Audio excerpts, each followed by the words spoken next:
And how fast are we? We're just gonna take this amount of time we're gonna take for every color. Right, What are you guys? talking about? Where did this come from? We are done with colorless. This is the fastest we've ever done colorless. Oh, I see. You're making a joke. Haha. Oh, yeah. We're gonna be so fast. Yeah, right. There is basically no colorless cards in this set. Yeah, exactly. There has never been a set that I remember where there has been such low number of colorless cards. There's 0 uncommons, just few commons, and there is what, three mythics and rares. No, that's it. Anyways, we are on to multicolored uncommons. Now I'm gonna lead the way with this one, and we start with Botanical Brawler. For green and white, you get a 0/0 trample, and it has 2 +1/+1 counters on it. But whenever one or more +1/+1 counters are put on another permanent you control, if it's the first time +1/+1 counters have been put on that permanent this turn, put a +1/+1 counter on this guy. So it's a 2/2 that has +1/+1 counters, like sometimes it's gonna matter, instead of actual power and toughness. And it can grow, like this works with backup really well. This works with the, well, we thought that the best white trick was in M21, when was that, like Feat of Resistance, but we get slightly better Feat of Resistance in this one, so it works with that. Yeah, because this one gives flying. Dang, no, never mind. That's an improper joke for this time. We'll get there. Yeah. Okay, I didn't. Okay. Anyways, there are some nice things that put counters. There is an uncommon battle, which works extremely well with this one, where you put +1/+1 counter on every creature that you control. I think this is gonna be amazing for green-white. And it works with Incubate. Do they enter with the +1/+1 counters? I believe so. Like, I don't think you put +1/+1. No. They get transformed, so but they don't. I'm not sure. They are not even entering the battlefield. Oh, Yeah, it's but permanent. Oh, it's it's permanent. permanent. You control. I still don't think it works, but I'm not. I could be wrong for No, sure. no. I'm pretty sure it works with Incubate. If a card enters with +1/+1 Yes. counters, it triggers all these abilities. Yeah. Put is when something enters the battlefield, you put counters on it. Like the easiest way to think about it is like in paper. What would you do? You would put counters on it when it enters the battlefield. So. Yeah, there was a weird interaction that it didn't work that way in some set, maybe last set. I don't know. It did, but there was maybe some completely different interaction. Oh yeah. Yes. That's how it always works. Anyway. So yeah, it works with so many things. I'm gonna start this as a B-. I think, and we give these multicolor cards a ceiling grade. Basically, for multicolor cards, we give them in-color grade, right? How highly are you picking them randomly is the normal grade, and how highly are you picking them when you kind of know that you're in this color pair. I'm on a B-, but how highly, and in color I would say a B or higher. What do you Dang, say? I think this card is sick. I think this card snowballs a lot. I think it's really easy to grow this to be absolutely huge. I was gonna give it a little bit lower grade, but I'm kind of reconsidering now because I do think, like, in terms of the deck that it wants to be in, it's probably a B. So I'll go B-B. I'm weirdly enough, even though I like this card a lot, I might be the lowest on this.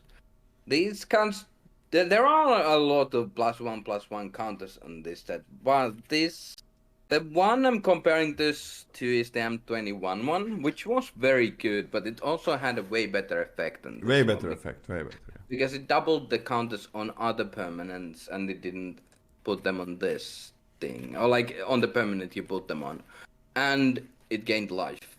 But even that was like, I don't know, a B maybe. You do have a lot of counters with backup and incubate in this set though. And I guess, yeah, something like the Saga is pretty sweet, but I'll start this as a B- in color, and I'm picking it like a C+, I guess. So we're on a B in color, right? B- in, I don't know. Okay. Elvish Vatkeeper? For 1 and a green and a black, it's a 3/3 that says when it enters the battlefield, incubate 2. And for 5 mana, transform target incubator token you control, double the number of +1/+1 counters on it. Fuck yeah. Yeah. Yeah, I mean, it's a 3 mana 3/3, that's vanilla stats. Of course, you kind of have to have black access to black and green. And you're gonna get another 2/2. And in late game, you can kind of huge things. Like, usually they have, it's incubate 2, so you're gonna be making 4/4s instead of 2/2s. Instant speed, by the way. You can... Oh, yeah! You sometimes get incubate 3, so it's those can be a 6/6s, and this card is nuts. This card is crazy good. I'm still gonna pick it like a B-, but in color, I'm on a B+, like easy B+. Just because it's dual colored. I don't think I'm gonna be like super ecstatic to splash this card. You can just play a 5-drop or 6-drop probably. So like B- because I do need to be Golgari, but B+ in color for sure. Hope Golgari is gonna be good. I also have a little bit of a problem with black, like NCS said. I hope Golgari is gonna be shit. I hate Golgari with a passion. I hope it's gonna be good because I really like to have very balanced colors where a lot of color pairs are very playable. But I have fear for Golgari is never playable. Trust me. What do you say? What do you say? Golgari is never playable. Anyway. Sometimes it is. But Golgari tends to be a bit worse than everything else. And black is questionable. Black commons are, for me, questionable. We're gonna get to that. Anyways, B- how highly I pick it, and B+ in color. And that all, like, if Golgari is gonna be fine, of course. If it's not, this goes down. Yeah, I'm gonna take this at a B. And in color, I think it's a B+. I just think that on rate, this is super good. The statting of all the incubate creatures and spells across the format and how they're actually paired up with their mana costs makes me really think that even I might be underestimating the clunkiness of transforming these after they get on the battlefield, right? Like, I don't expect to be slamming this on 3 and then most of the time I'm not going to get to 5 and just start popping off my incubation tokens, really.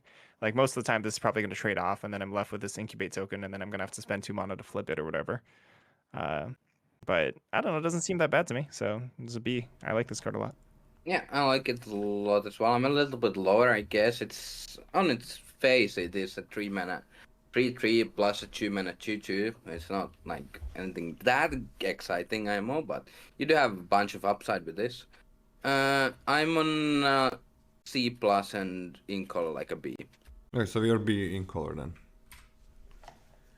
Actually, yeah, that's a pretty good way to think about it. Like, is there any reason not to think about it? Like, it's a 3 mana 3/3 that draws a 2 mana 2/2. Yeah, that's what it kind of is in the like front, but it does have some additional upside. Yeah. But I really like a 3 mana 3 that draws a 2 mana 2/2. Yeah, me too. Plus there is synergy with the 2 mana 2/2, but yeah, I really like that. I would like if every 3-drop in every color is this, that's perfect for my deck.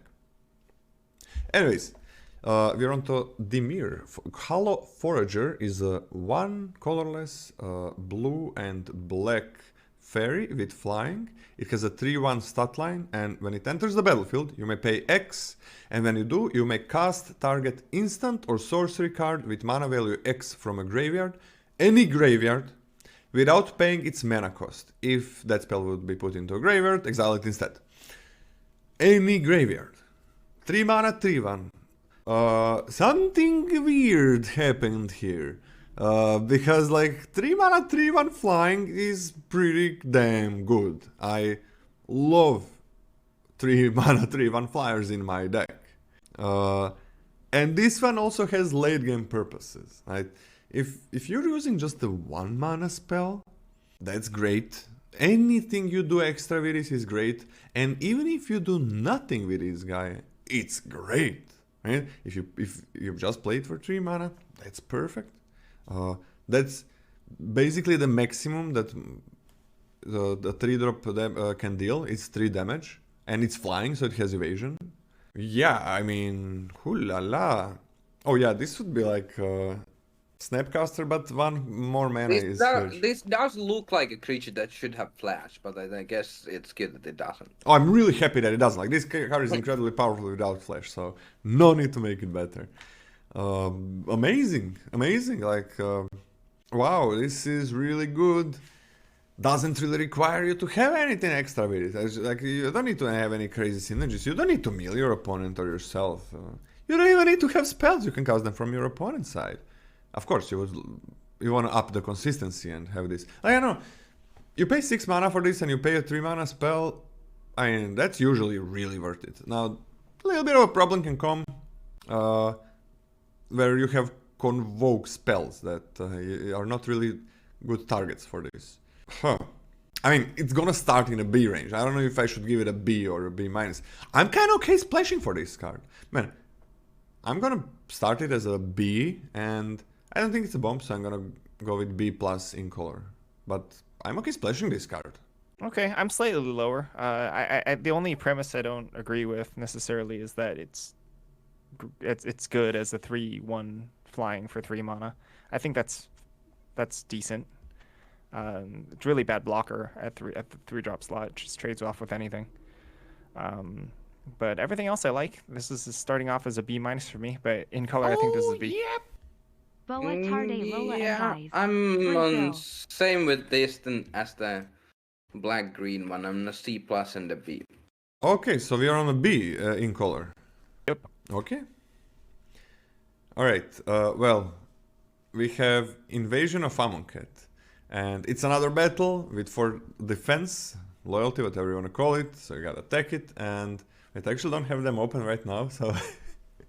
When Invasion of Amonkhet enters the battlefield, each player mills 3 cards.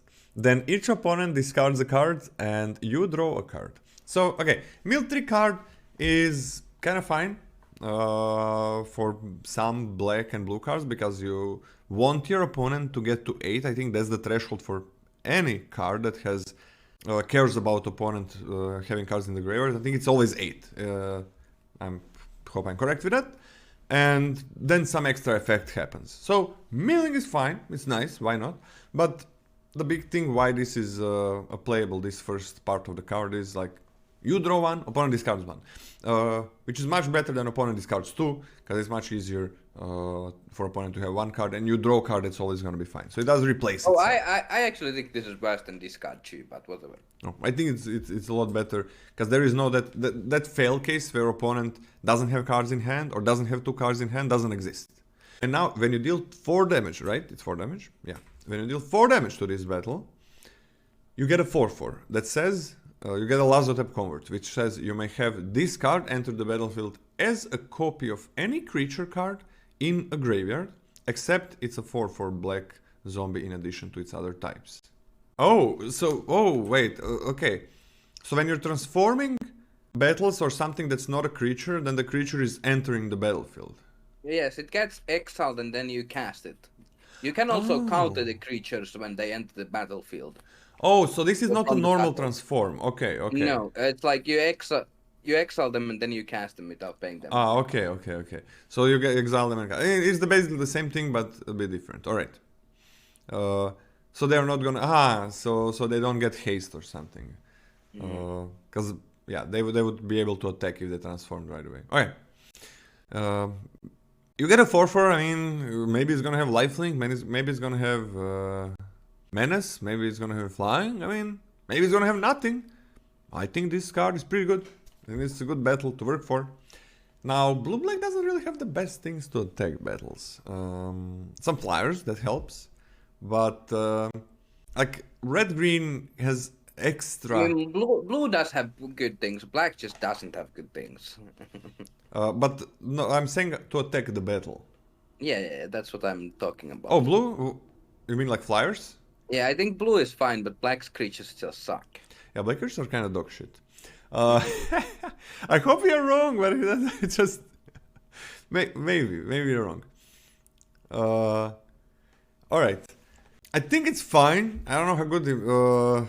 I think it's fine. Test? What are you testing? I know, Scotty is testing some shit. It does replace itself and gives you kind of like 2/1 and... But the thing with this battle is like you're not adding anything to the battlefield once you play it. You're not removing something, you're not making something bigger or better.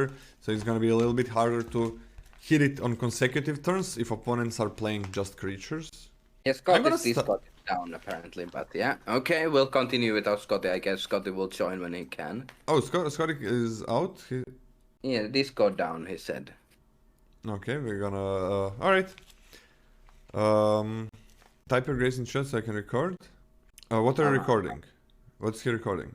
He's typing the tier list stuff, you know. Aha. The grade in the tier list. Okay. You can also click play.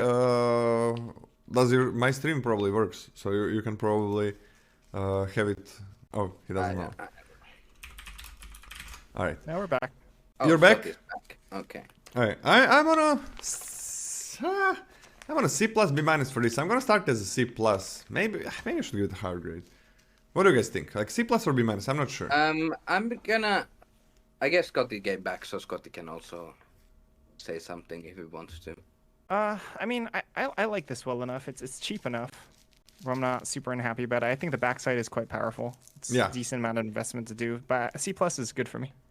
Yeah, I do have something I want to talk about. I do think drawing one and discarding one is actually considerably worse than opponent discarding two. Well, considerably. I think Mind Rot is better than drawing one and letting opponent discard one, because if you want to discard your opponents or make your opponent discard, more discard does become better. You kind of want to play a really small game, and well, drawing one and making them discard one just kind of does a poor job at both, like giving yourself card advantage, making the game bigger and so on. But anyway, I do like this. It's not like that bad on the front. Like the front is okay. We're gonna see this on a lot of battles. The front is okay. I do think blue-black is probably not that good at attacking battles, but the backside is really good if you get it to flip. Really fucking good. Yeah. And again, the front isn't that terrible. I'm not hoping to play this on 3 really, but you know, you can play it on 3. It's not the end of the world. I have honestly no idea how the battles will work, but these kind of these kind of battles are like decent on front and really good on the back. I do like them a lot, but we'll see how they play out. So and we'll see how difficult it is gonna be to flip. I think I'm on a B minus.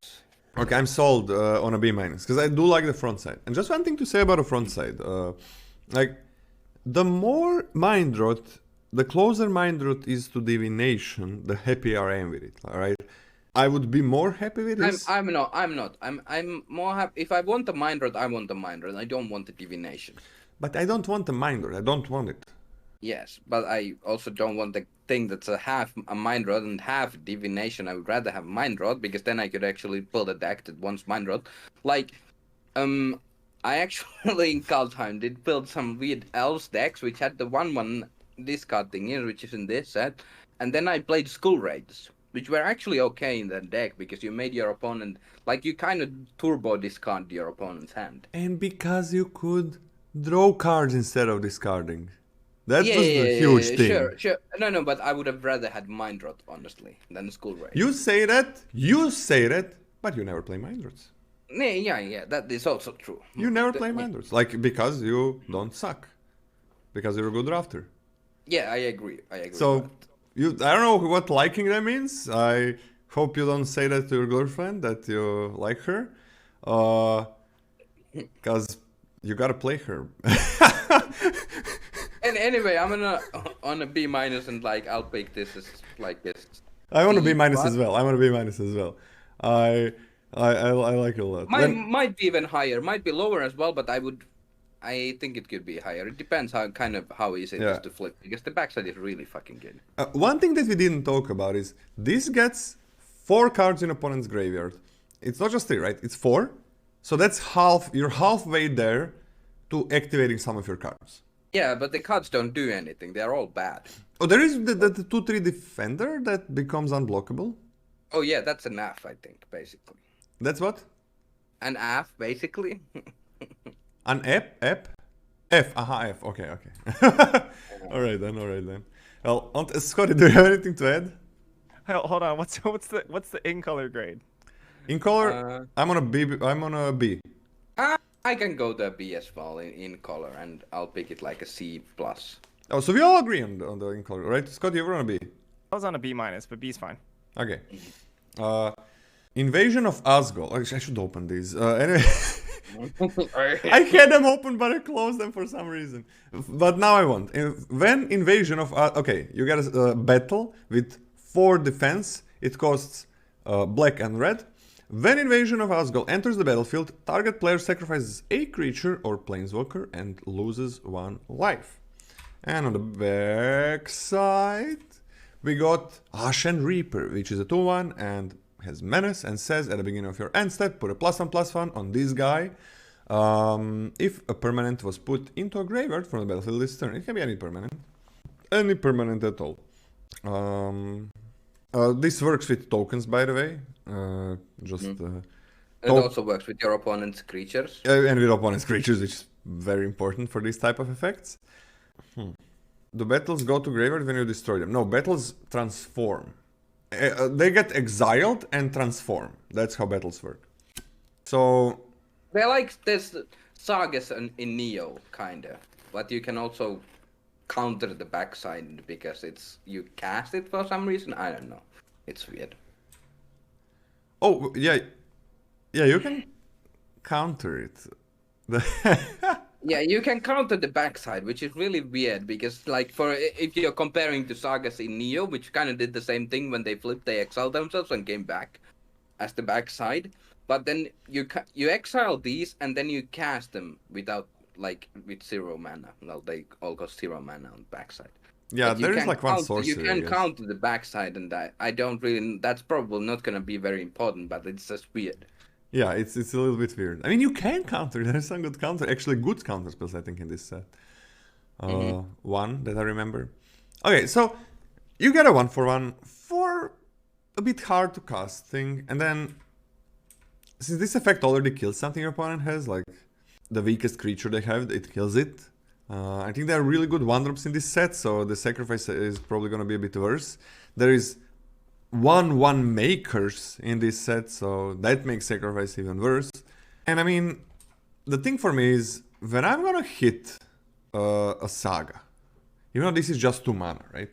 If I'm going to use my creatures to deal 4 damage to saga, which is never 4 damage, basically never, it's almost always, that's how I expect it's going to be.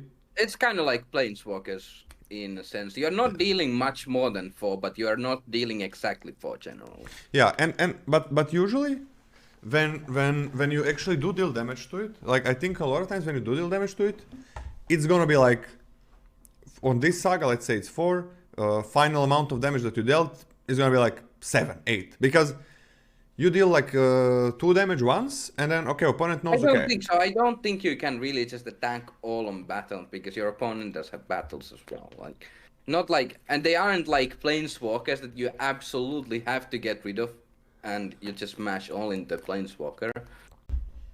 Yeah, this thing is, it gives you a very small thing on the backside. Very small thing, like with most sagas, you get a reasonable blocker.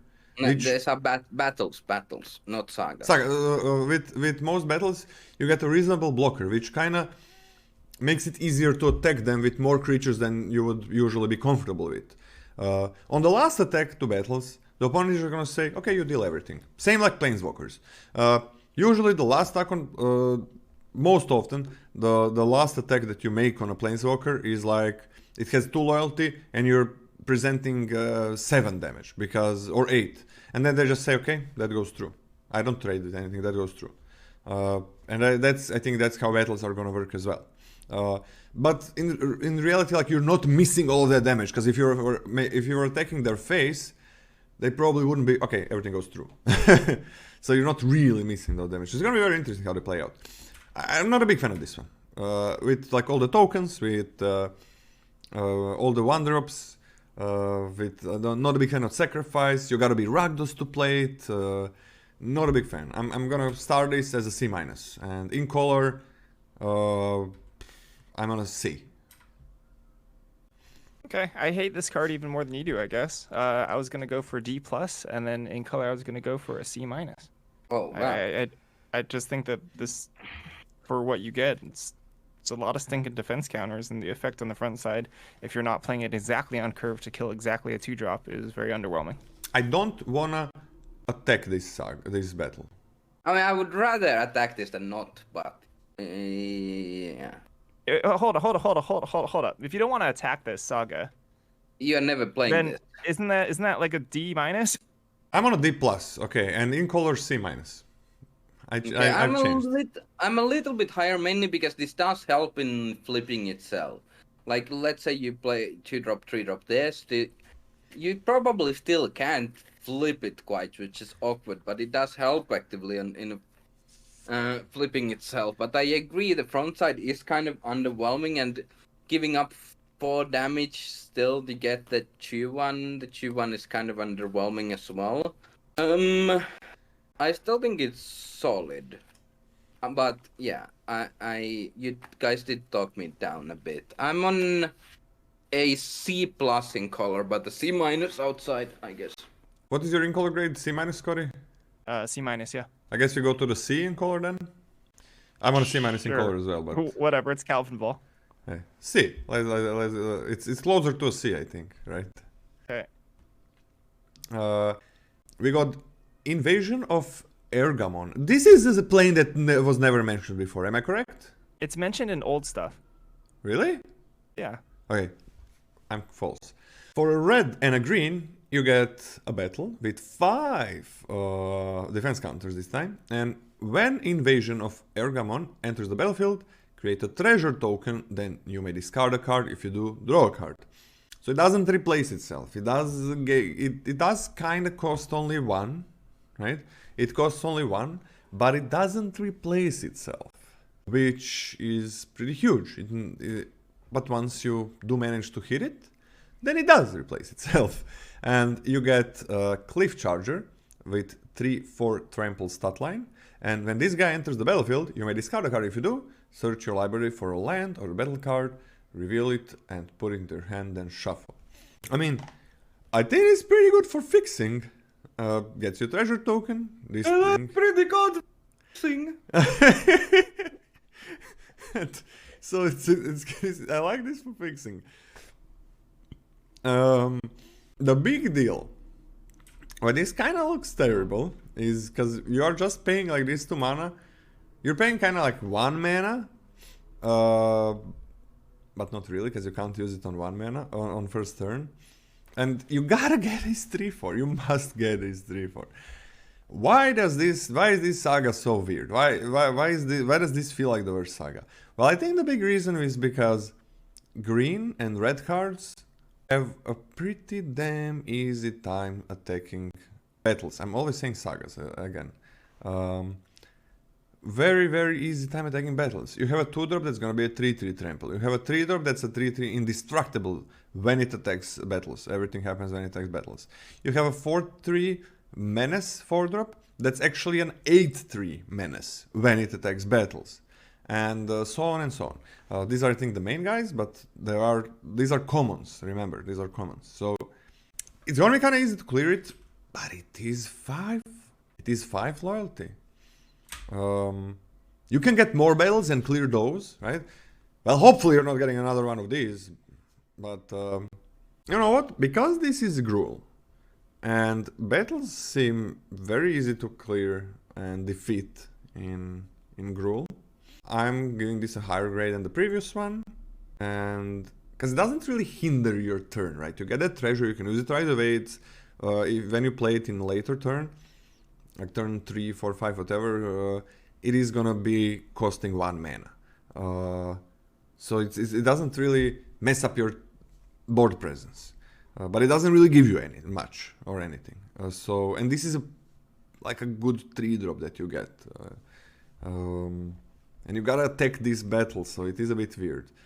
But I'm gonna give it a C-. And in color, I'm gonna give it a C+.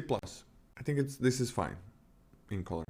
Yeah, I have faith too. I think that's exactly where I'm at. I was on a C-, and then in color, I think this will actually perform pretty well. Like, I think if you're in green-red, you're going to be searching for types of battles, and having this, or being able to pick this up mid-draft, you're going to be like, hey, yeah, Invasion of Ergamon, get in my deck. That's going to be fine.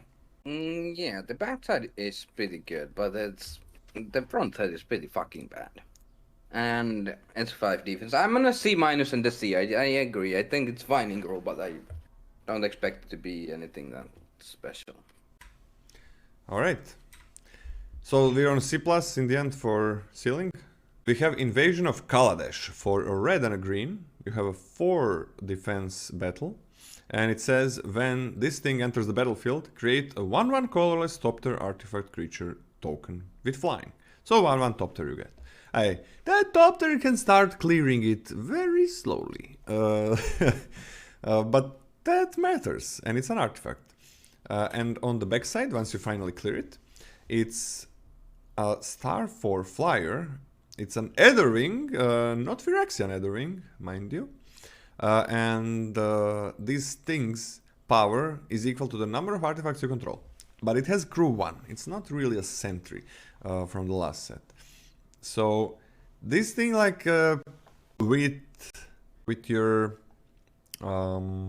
front Topter and just this thing is gonna be a 2/4 flyer, which is not that exciting to work for. But then you can get other artifacts in. You maybe have some incubate.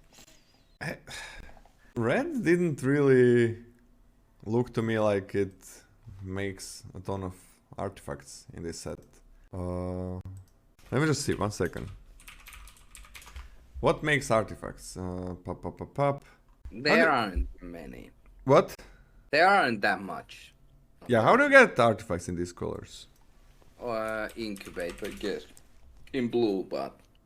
Oh, I guess there is that Dreadship common that makes 2 artifacts, but it's also a vehicle. Yeah, blue has some fine... Blue has like 1 incubate that I like card. Is the frog an artifact? You can play the frog. The Triton? Yeah, frog. Yeah. This is the frog deck.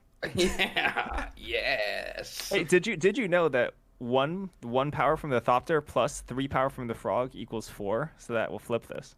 Oh, nice. I mean... You also are doing convoke stuff, so the frog has convoke. It's all coming together. I mean, the frog actually might be fine in clearing some battles. Because like you have that one explosive turn and then you clear a battle. I don't like this.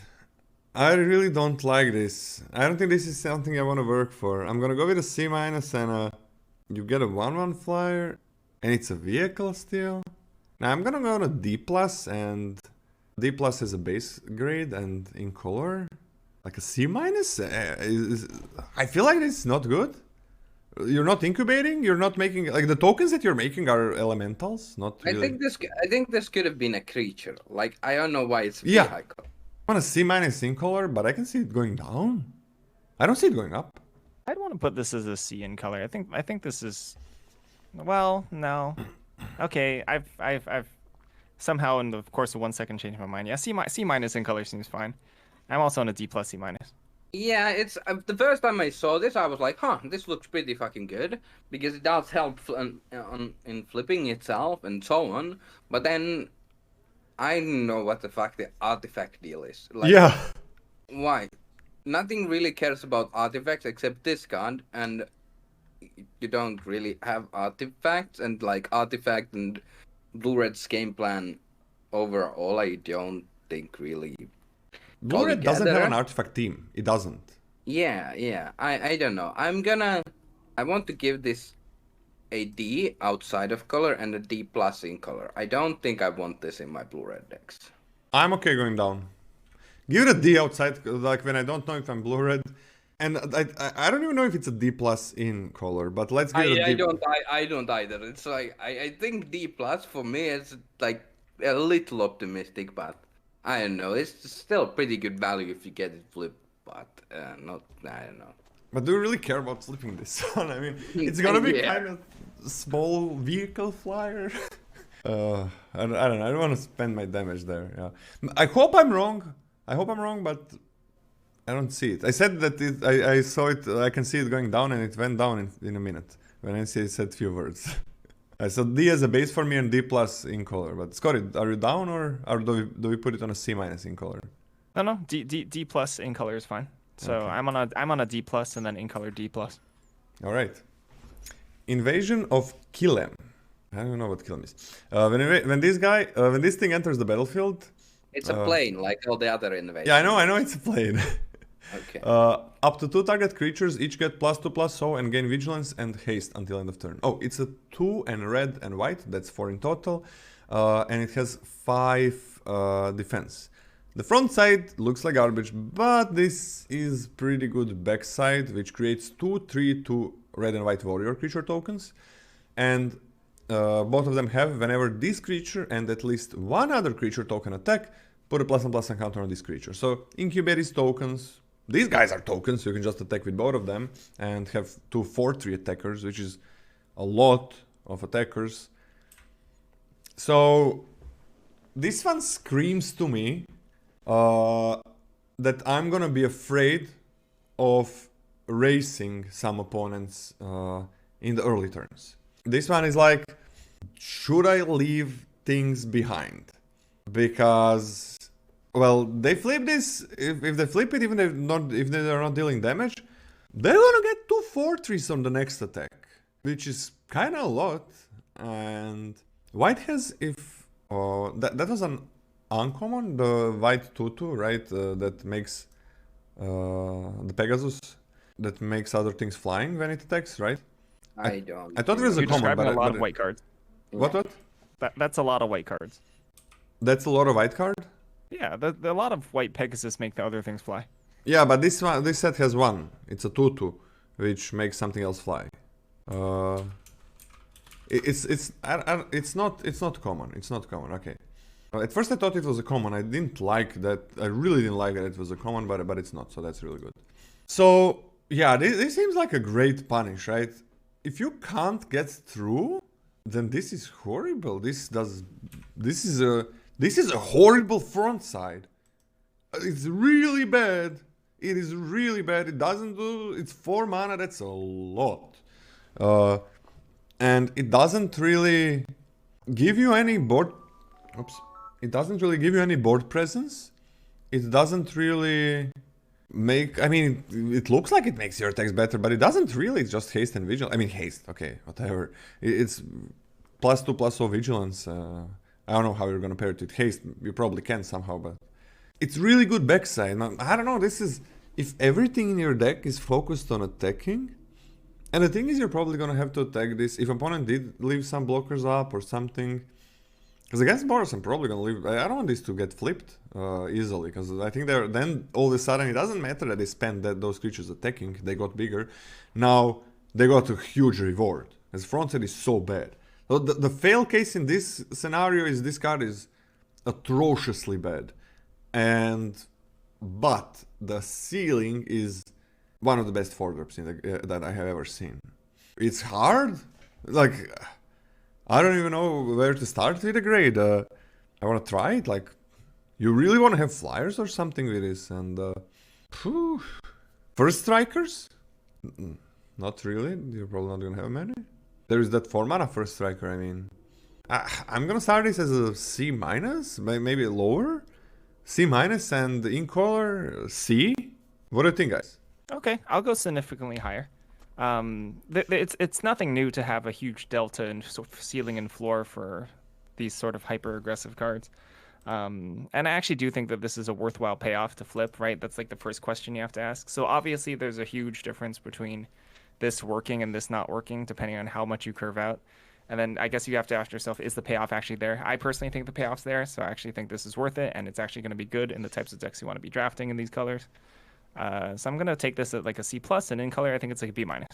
Yeah, I'm kind of with Scotty on this. I think, look, your opponent isn't gonna just hold back all of their things. You hope. You can, well, if they do, they are not flipping their battles or attacking me. But anyway, the point is, at some point, you can probably just play this and flip it instantly.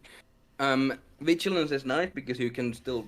Yeah, you can still block. You can still block like your battles. You do get the 2/3 choose, but the good thing is that if you get vigilance to your other creatures, you don't have to block with 2/3 choose, which are like pretty threatening attackers, but on block there's just 3/2s. But yeah, you do need to do some work. Like the card is obviously dog shit if it doesn't flip, but it's insane if it flips, and even flipping this on turn 4, I don't think is that unrealistic. If your opponent misses 2-drop or a 3-drop. And you can, at least you can play this on turn 4 if you go like, there are multiple 1-drops that are at least solid. You can go like 1-drop, 2-drop, 3-drop. And you can, on 4, probably attack with all of your creatures, and they do have at least awkward blocks, probably. At least you can get maybe some damage in, and you can also just save this for later. Obviously, you would prefer to flip it as early as possible. But yeah, I'm at Scotty on C+, B-. I think the payoff is there, and you can find a spot where you can flip this. You sold me, plus I thought a little bit about it. Red actually has, like, there is a 2 mana 2/2 trample, which becomes a 3/3 trample for 2 mana when it's attacking battles, and then there is that 4/3 menace that becomes 8/3 menace on its own when it attacks battles for 4 mana still.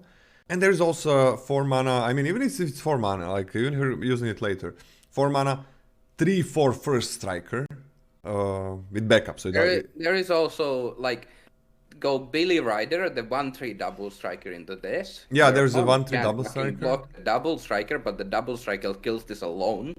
Or like they can block it, but they have to jump it probably. Okay, I'm also significantly higher. I'm actually like, there are creatures that really support this.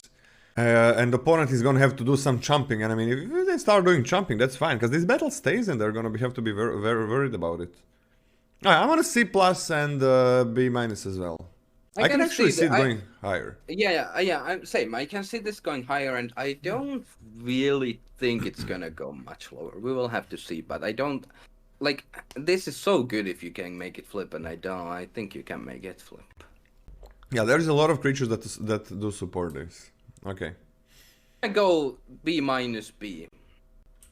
I'm gonna start as a C+ and B. I think B is a good ceiling rate, yeah, in color. I mean, you can even splash this in some of your red-green decks, like if you have those, like the treasure or...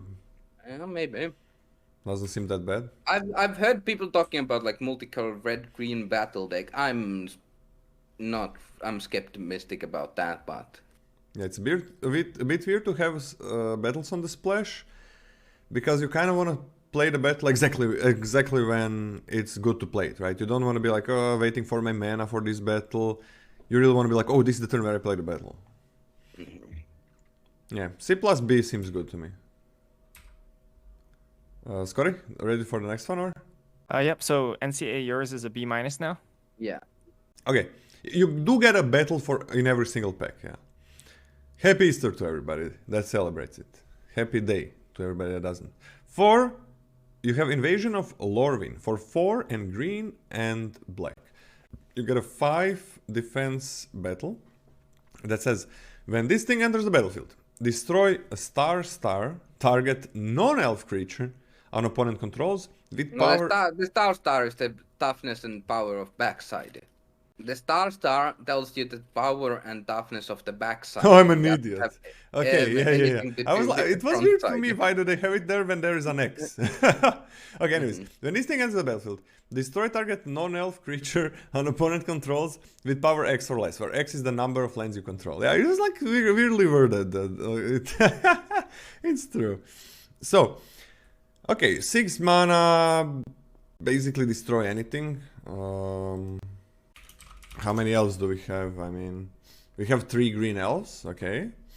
But basically destroy anything you're gonna have, that's fine. And then the backside is Winnowing Winnowing's Forces. It's an elf warrior with power and toughness equal to the number of lands that you control. So this is like gonna be, depending if you're ramping, it's gonna be like a 5/5 or a 6/6. I mean, this is kind of like the colorless saga, but instead of being colorless, it has 2 colors. And it does cost 6, which is a huge difference. So, I mean, it's fine in Golgari. It's a big creature that you get, it's fine to kill it, it does clear the way. I'm on a C+, and in color on a B-, because it is a 6-drop. How many can you actually put in a deck? Yeah, this card is incredibly powerful when it gets to work. I think your comparison to the Invasion of Ravnica is very apt. I'm a little bit higher. I think I'm on a B minus, initially in a B, but it is docked off in multiple places. So we are just looking at the mana cost increase in the colors as well. This is really expensive. Like 6-mana removal spell that comes with the creature is really pretty good, but it's not that easy to flip. I don't think, even if the front side helps you. Because it is 6 mana after all. Yeah. And you still have to attack this for 5 to flip it. At least like tail case isn't that bad. You destroy something your opponent can't probably play as they would want to otherwise, because you have the threat of flipping this. But I think I'm gonna start it like as a C and in color B minus.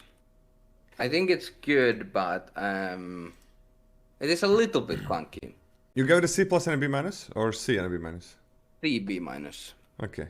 So I'm a little bit higher than you, a little bit lower than Scotty. Next we have Invasion of Moag. It's 2 and a green and a white.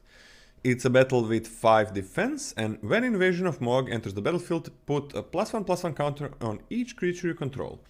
And the flip side is, once you clear it... Wait, nope. Once you clear it, it becomes a 3/3 ward to Dryad that says at the beginning of your end step, put a +1/+1 counter on target creature you control. Any creature, it can be this one, so once you clear it, it's at least a 4/4, and it's gonna make things bigger, and it has ward 2, so it's gonna be a bit harder to clear. And it does make it easier for you to clear it, because it buffs your whole board, and there's things that work with +1/+1 counters. Obviously, if you do get the Signpost uncommon in Celestia and this thing, that's pretty nuts. You don't have to even play this early, like you can play it a lot later. And once you have like a couple of creatures, you lose some damage, like opponent deals some damage to your face, you kind of use your creatures to not trade a bit. You trade some, no problem at all. If you have like 3 creatures, that thing is gonna get +3/+3 counters, and everything else is gonna get a +1/+1. Yeah, I'm good with this.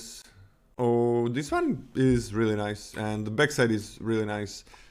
I'm okay paying the 4 mana for it. Man, I don't know if you're too high on these battles, but a lot of them feel pretty good. Oh, I'm gonna go on a B minus and a B, at least a B in color. And green has good things to get through to attack battles. I think it's kind of a big difference between 5 and 4 on some of those turns when you can like attack and clear it for sure. I'm gonna B minus and a B. I really like this card. Maybe I'm wrong. Of course, it's super conditional on you having the creatures on the board. So maybe I should give it a lower rate, because that's very conditional. But it's a really good flip side as well, and it helps you clear it. This one is a bit weird if you draw it, instead of like having it ready to play it and playing around having it in your hand. I'm okay starting with a B minus and a B ceiling. B in color grade. What about you guys? That's exactly where I'm at as well. It's incredibly powerful, both on front side and back side. Well, the front side is a little inefficient, but the back side is also super strong. I think it'll be harder to flip the battles than we're sort of expecting. You know, like if you think about how games of Limited normally play out, there's like many games where your opponent just sits at 20 for pretty much the entire game until you turn the corner. Like, if you see that as an analog, that's like all that time you can't actually be flipping your battles if you draw them, because you can't really be affording to attack them because your life total's under too much threat. Or like they're threatening to flip their battles a little bit too much because they curved out faster than you, so that could all be an issue. But I still am optimistic about this, you know, especially since you get like at least a decent effect on the front side. So I'm on B minus B. Yeah, I was busy writing in chat, so I didn't listen to you guys, but that's probably fine. Thank you. We didn't say anything about you. Yeah, I didn't think so either, but the backside is pretty good. I don't think this is as good as the red-white battle, even though the front side is kind of better. The red-white backside is really fucking good, and this does have the same issue. It doesn't do anything without the board. But it does buff your board forever. Yeah, it does, and the backside is still pretty good. I'm on a C and a C plus. So we are on a B minus ceiling then? Okay, green.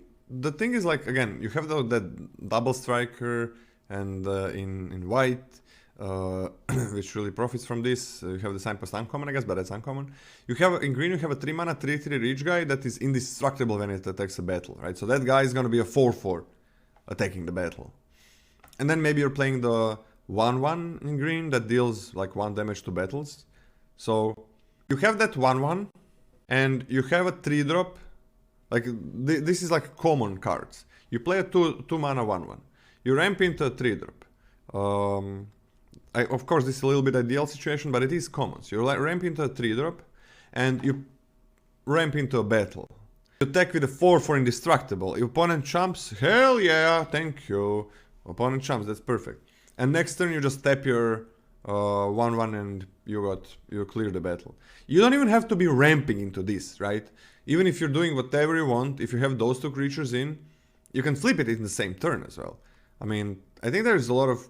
Then you have the Kavu, which becomes like a 5/5 and can't be blocked. 4-drop, that is a 4/4 basically, and cannot be blocked by creatures with power 2 or less.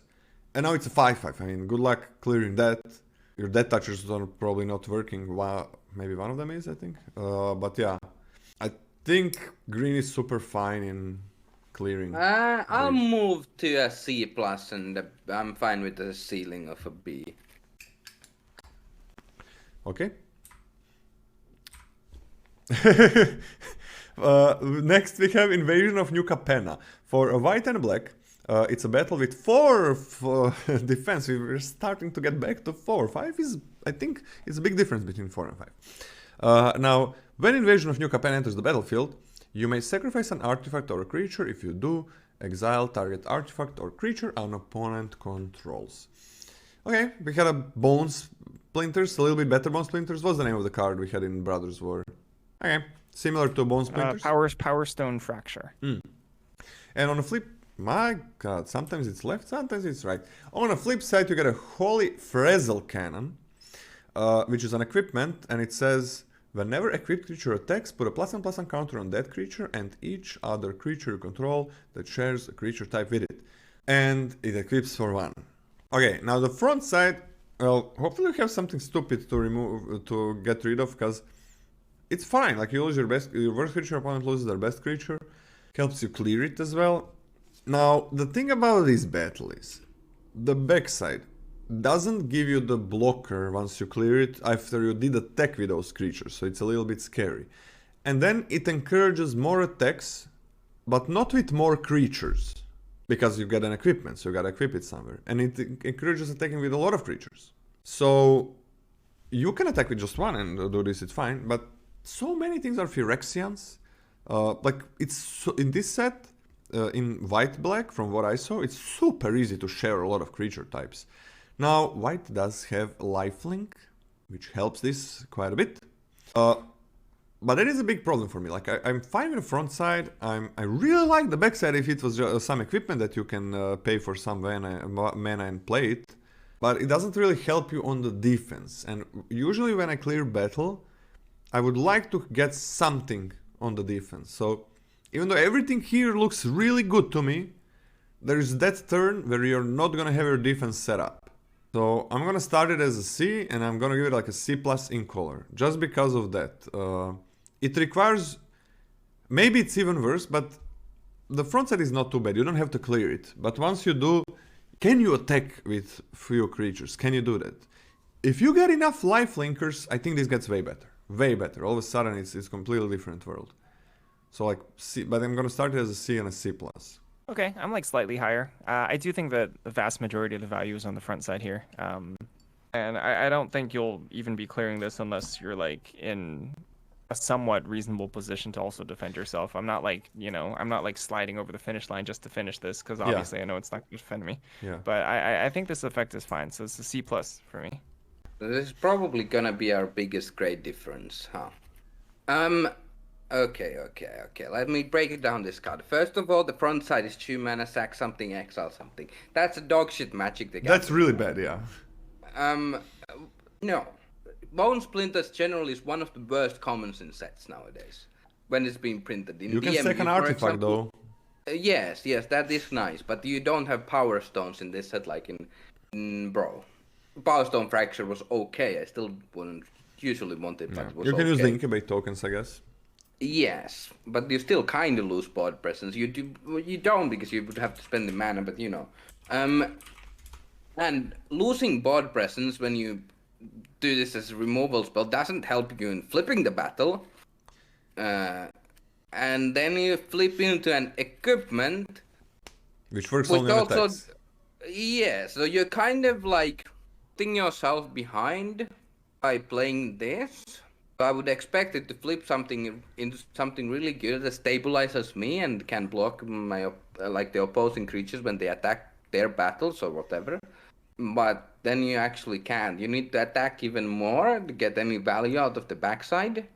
And well, you already sacked a creature or an incubate token, something the front side, so you have even less creatures for the backside. I think this card is bad. I'm gonna say, like, if you have some sack fodder, maybe sure. I don't know. I'm gonna say D and a D plus in color. Okay, so people are saying like backside is great. This is like the worst backside that It is great alone, kind of, but it doesn't really play well with the rest of the card. Yeah, that's the problem. Backside like looks great, and if this is an equipment and it's only equip one, like what do you want to do with this equipment?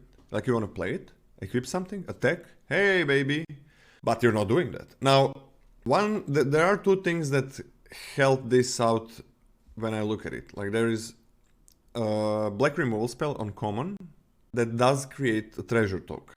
So that's a big deal if you can play those two together. That's like amazing removal spell. It's always been. It's like even better than before because it's instant speed that just destroys something and create a treasure token for 4 mana. Like, hell yeah, that's amazing. And it works really well with this. This is really gonna be dependent on the rest of your deck. Then there is that guy, which is, I don't think it's very good. The 5 mana 3/5 if I remember correctly, and it does remove 3 defense counters from a battle once you get it in. So you might sneak in like 1 damage to this, and then play that guy and then equip for 1. Like that's something that you might do. But this is all a lot of things need to go right? For most of the sagas that for most of the battles that we talked about, that we liked, there is not that many things that need to go right for them to work. So I'm still gonna stay on my grade, but I can see it going down. But also I can see it going way up in the right deck. I can't. I think it's bad. Period. Like, sacking a treasure token for this, just for the first side, never having the second side is really nice. But you gotta get a treasure token. All right, time to play the super fun, non-subjective game of how do the ceiling grades balance out. So what did I give it? I gave it a C+. I gave it a C+ as well, ceiling. I gave it a D+. Then we go to a C. That's not subjective at all. All right. Yeah, it's just maths. Invasion of Pyrulea. Pyrulea. Invasion of Pyrulea. For green and blue, you get a 4 defense battle, and when it enters the battlefield, scry 3, then reveal the top card of your library. If it's a land card or a double-faced card, draw a card. And on the flip side, when you clear it, 4 defense again, you get a 4/4 trample ward 2, and other transformed permanents you control have trample and ward 2. So all the Phyrexians, all the, well, you have monocolored cards that can transform as well, get ward 2. Battles get ward 2, I guess. Sometimes maybe it might. No, it's gotta be transformed. Like, okay, things that you transform from battles. Alright, so, front side. Scry 3, you are basically always drawing something with this.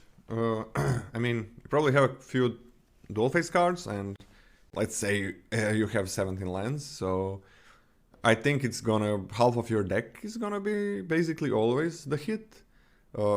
You might play less lands sometimes, but you might play more dual face cards sometimes, so you might have more than 3 a lot of times, because you're gonna get 1 battle, which is double-faced card, The average should be 6 because you get 3 battles per player in a pod, and you get 3 double-faced cards per player in a pod. Yeah, but it really depends like how good battles are gonna be. But let's say you get every pack has 2... Or like let's say 5. 5 should be the average because some of them are probably gonna be not good. But... Yeah, if they're gonna play out well, 5, 6 is the average. If they're not, then lower, obviously. So because you do get 2 dual-faced cards in every single pack, that's always gonna be the case. So you can pick one on the first pack, you can pick the second one on the second pack. Of course, it doesn't work like that because sometimes they're not in your color. Same works for the opponent, so the percentage on Med gets it back to you because opponents pass you dual-faced cards that are not in their colors. Anyways, so yeah, probably always more than half of your deck, or at least half of your deck is gonna be a hit. So you are going to be drawing a card. Now, is it land, whatever it is? Okay. What do you get on the backside? Scry is fine. It's only 2 mana. Not a big investment. I'm okay. It's not extremely powerful like a lot of other cards that we said, but you're really not investing much. You're just investing 2 mana. It does replace itself and Scries for 3. Unlike the Gruul one. But the Gruul one does make a treasure, and the backside is on average. I think this one is a little bit better for Trample War 2. Even though Gruul one can be better if you know what you need to get. I think it's fine. I'm gonna give it... What do I give you Gruul one, Scotty? You gave the Gruul one a D+. There's no fucking way. Oh no, C-. It's Ergamon, right? I guess. Yeah, C- for Ergamon. I'm gonna go on a C for this one. And in color, C+. Okay, I don't know, maybe I'm a little bit more optimistic. I really like how this can hit your third land drop if you really need it. I think I'm on a C+ for this one. I think the backside is really strong. Yeah, I like this as well a lot, because the front side, it isn't the best, but it's also pretty good for the effect. Like, I would generally pay like 2 mana for the effect, or expect to pay 2 for the effect, and it's not that bad for 2 mana. Like, it's probably the best at uncommon as a standalone card on the front, and the backside is really good as well. It is, the front side is also kind of better than like we see like 1 to 2 mana reveal X cards. You can choose like a land or a creature and put it into your hand. But you can, because you can put more cards to the top with this as well if you want to. Or you can even put all to the bottom if you really need to and try to hit something.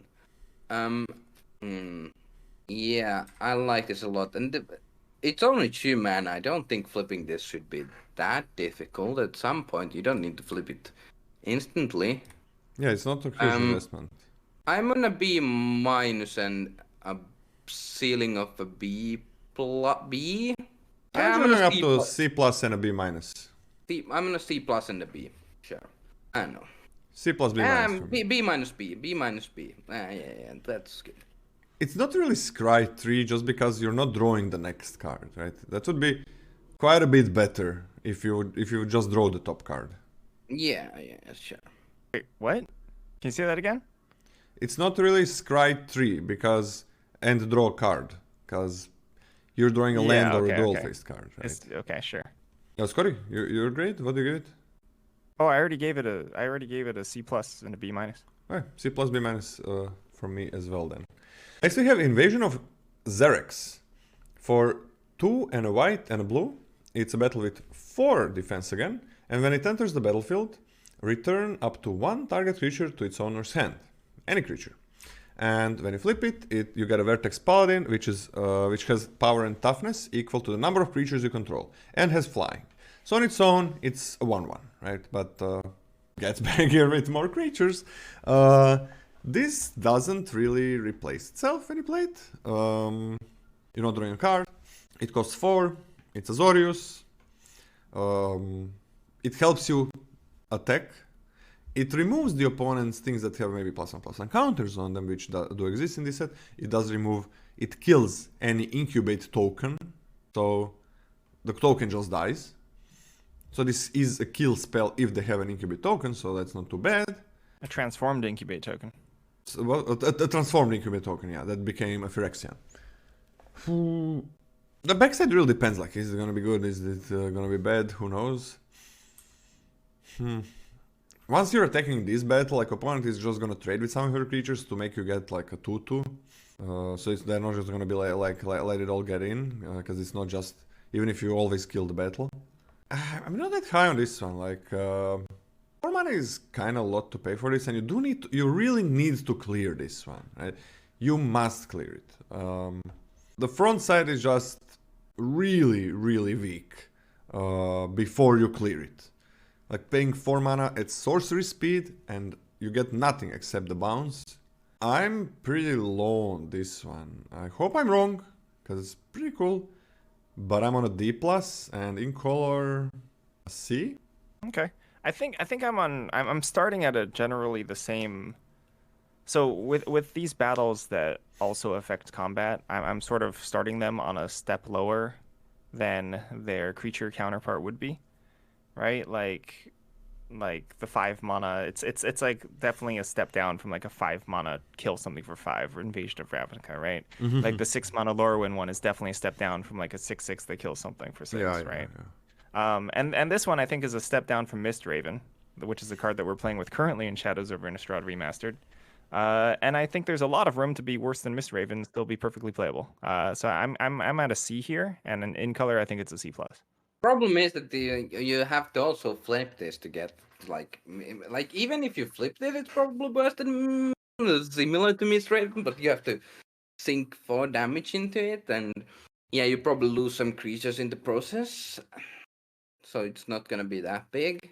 I don't know. I'm kind of a bit low. I hope this card is good. At least it does help in flipping itself, but it doesn't.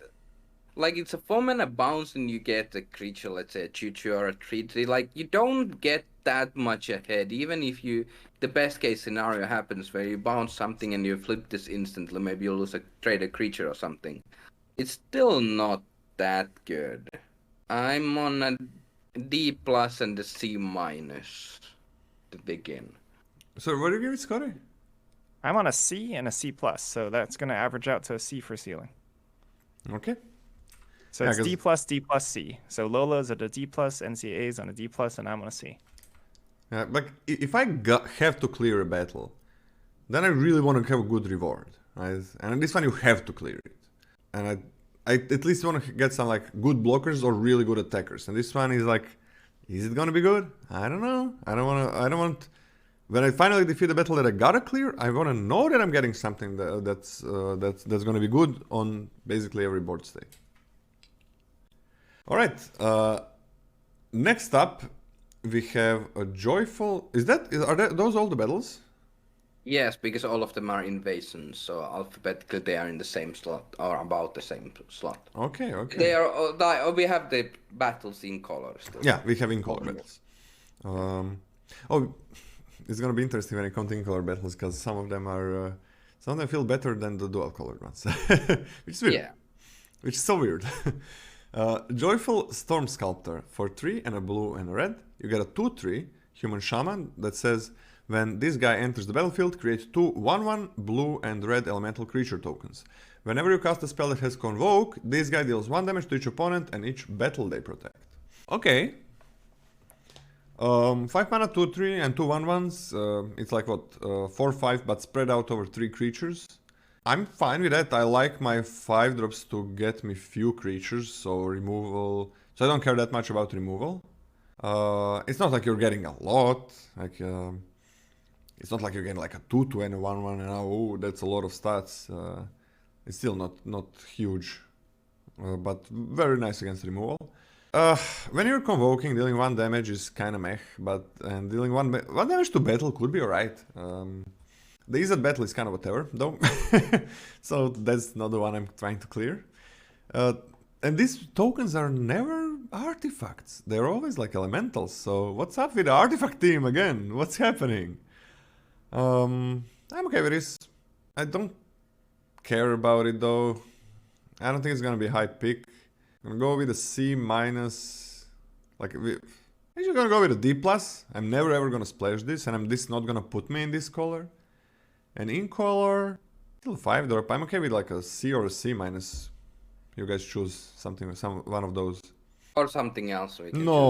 No, one of those. So nothing has keywords here, right? Even though it kind of looks like things should have keywords, none of them have anything. No flying, no nothing. Okay. Yeah, I think this is a D plus and like a C, honestly.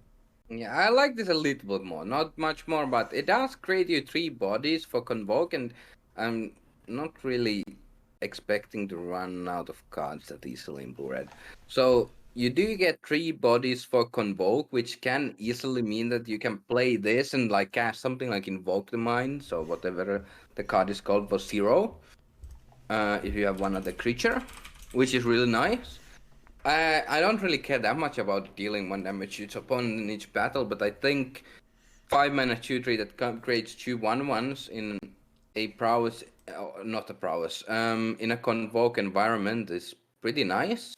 I'm fine kind of like speculating this on like decently late in pack 1 or something like pick 6, pick 7 or something, picking this up and seeing what's up. I'm gonna say C minus, C and C plus in color. I do like this a decent amount still.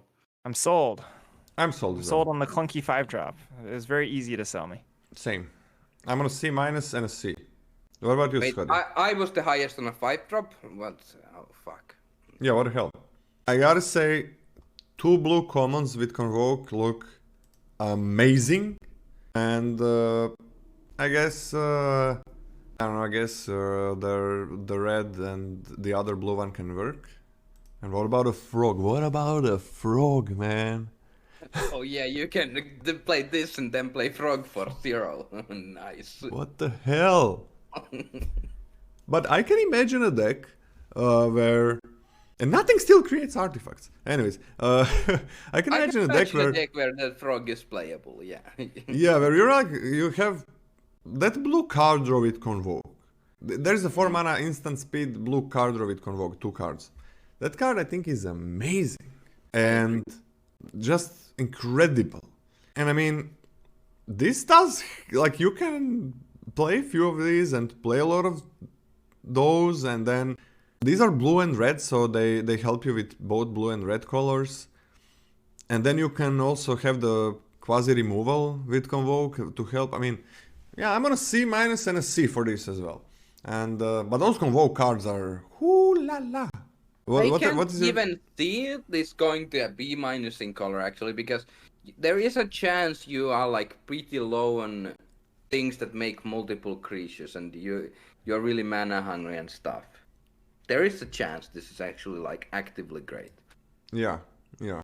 But it's 5 mana. And you're not gonna be removing like using EZ battle probably, but there are other battles. Scotty, you're also on a C minus and a C? I was on a C minus, C plus. Then we go to C plus in color, right? Yep. Yes. Next up is Marshal of Zhalfir. For a white and a blue, you get a 2/2 knight, which says other knights you control get +1/+1. And for white and a blue and a tap, you can tap another creature. Okay, 2 mana 2 drop that trades with other 2 drops, not bad. There is a good amount of knights in these colors, a good amount. So this is not bad at all.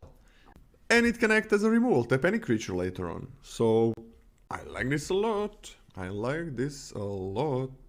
Gonna probably pick it as a C plus. I don't think I'm gonna like pick it super highly and then go into knights. I think I'm more often gonna be like starting with blue or white, and then this comes up, and then okay, let's get that card. It's gonna be let's move into those 2 colors. So C plus as a base. You never splash it, so maybe it should be sooner, but I think it's really good in the color. And in its color, like a B, probably. Oh yes, got it next. What grade did you give it? C plus and a B. I was between a low C, B minus and a C plus. I think I'll start off with a C plus, but I like in color B. I guess I'm highest on this one. Look, 2 mana Lord is really nice. We've seen some recently, but usually they are 3 and give something and +1/+1, or they are 2 mana and mainly only give +1/+1. The real nice thing is that you don't really want to block with your lords. Even if you could block, or like even eat something, you don't really want to risk blocking with your lord. But you get a really nice ability, which effectively makes this block later on. Yeah.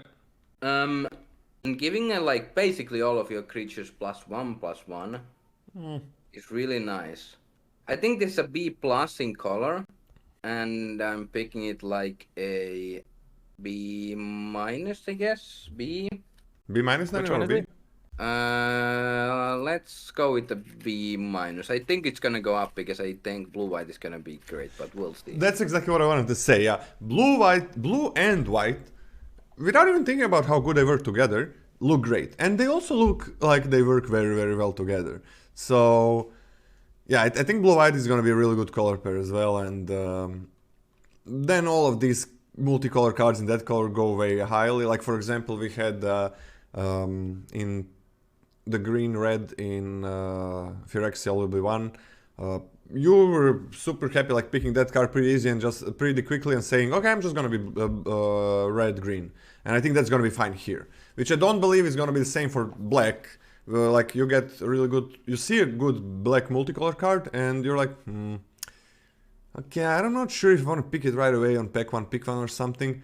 Or pack 1, pick 2.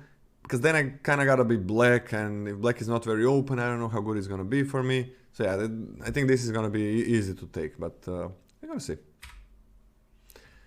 Next up, we have a Mirror Shield Hoplite. For red and white, we have a 2/2 with Vigilance, and whenever a creature you control becomes the target of a backup ability, copy that ability. You may choose new targets for the copy. This ability triggers only once each turn. Backup is... we didn't see it yet, unfortunately, but backup works like this. Creature enters the battlefield, and there is usually one, backup 1 or backup 2, whatever the number is. That's how many +1/+1 counters you put on any creature. It can be itself. And the creature where you're putting it, for that turn, it gets all the abilities that a creature with backup that you're casting, playing, has. So for example, if it has Vigilance, it's gonna give some other creature Vigilance for that turn. Now, the big deal here obviously is that you're gonna get multiple +1/+1 counters, unless I'm reading this wrong. You just copy the full ability, right? You put more +1/+1 counters, right? Guys? Yeah. Yeah, update. Important update. We'll have an arena open in 3 weeks. Fuck yeah! There we go. Which one? March of the Machines. Sealed It's and gonna drop. be, yeah, see, same thing, but it's gonna be like 1.5 weeks after the set releases on Arena. Ooh, let's go! It's like pretty soon after the set release. Oh, I love this. Wait, what? This is great. Why is this an update like right now? Yeah, or at least I haven't seen it before, but the MGG Okay. Arena announcements. It was announced last week. Well, But that's okay. Well, thank you, Scotty, for being good as good as NCA and telling us about Scott, it. you shouldn't have said that. It was way cooler if you didn't say it. Yeah.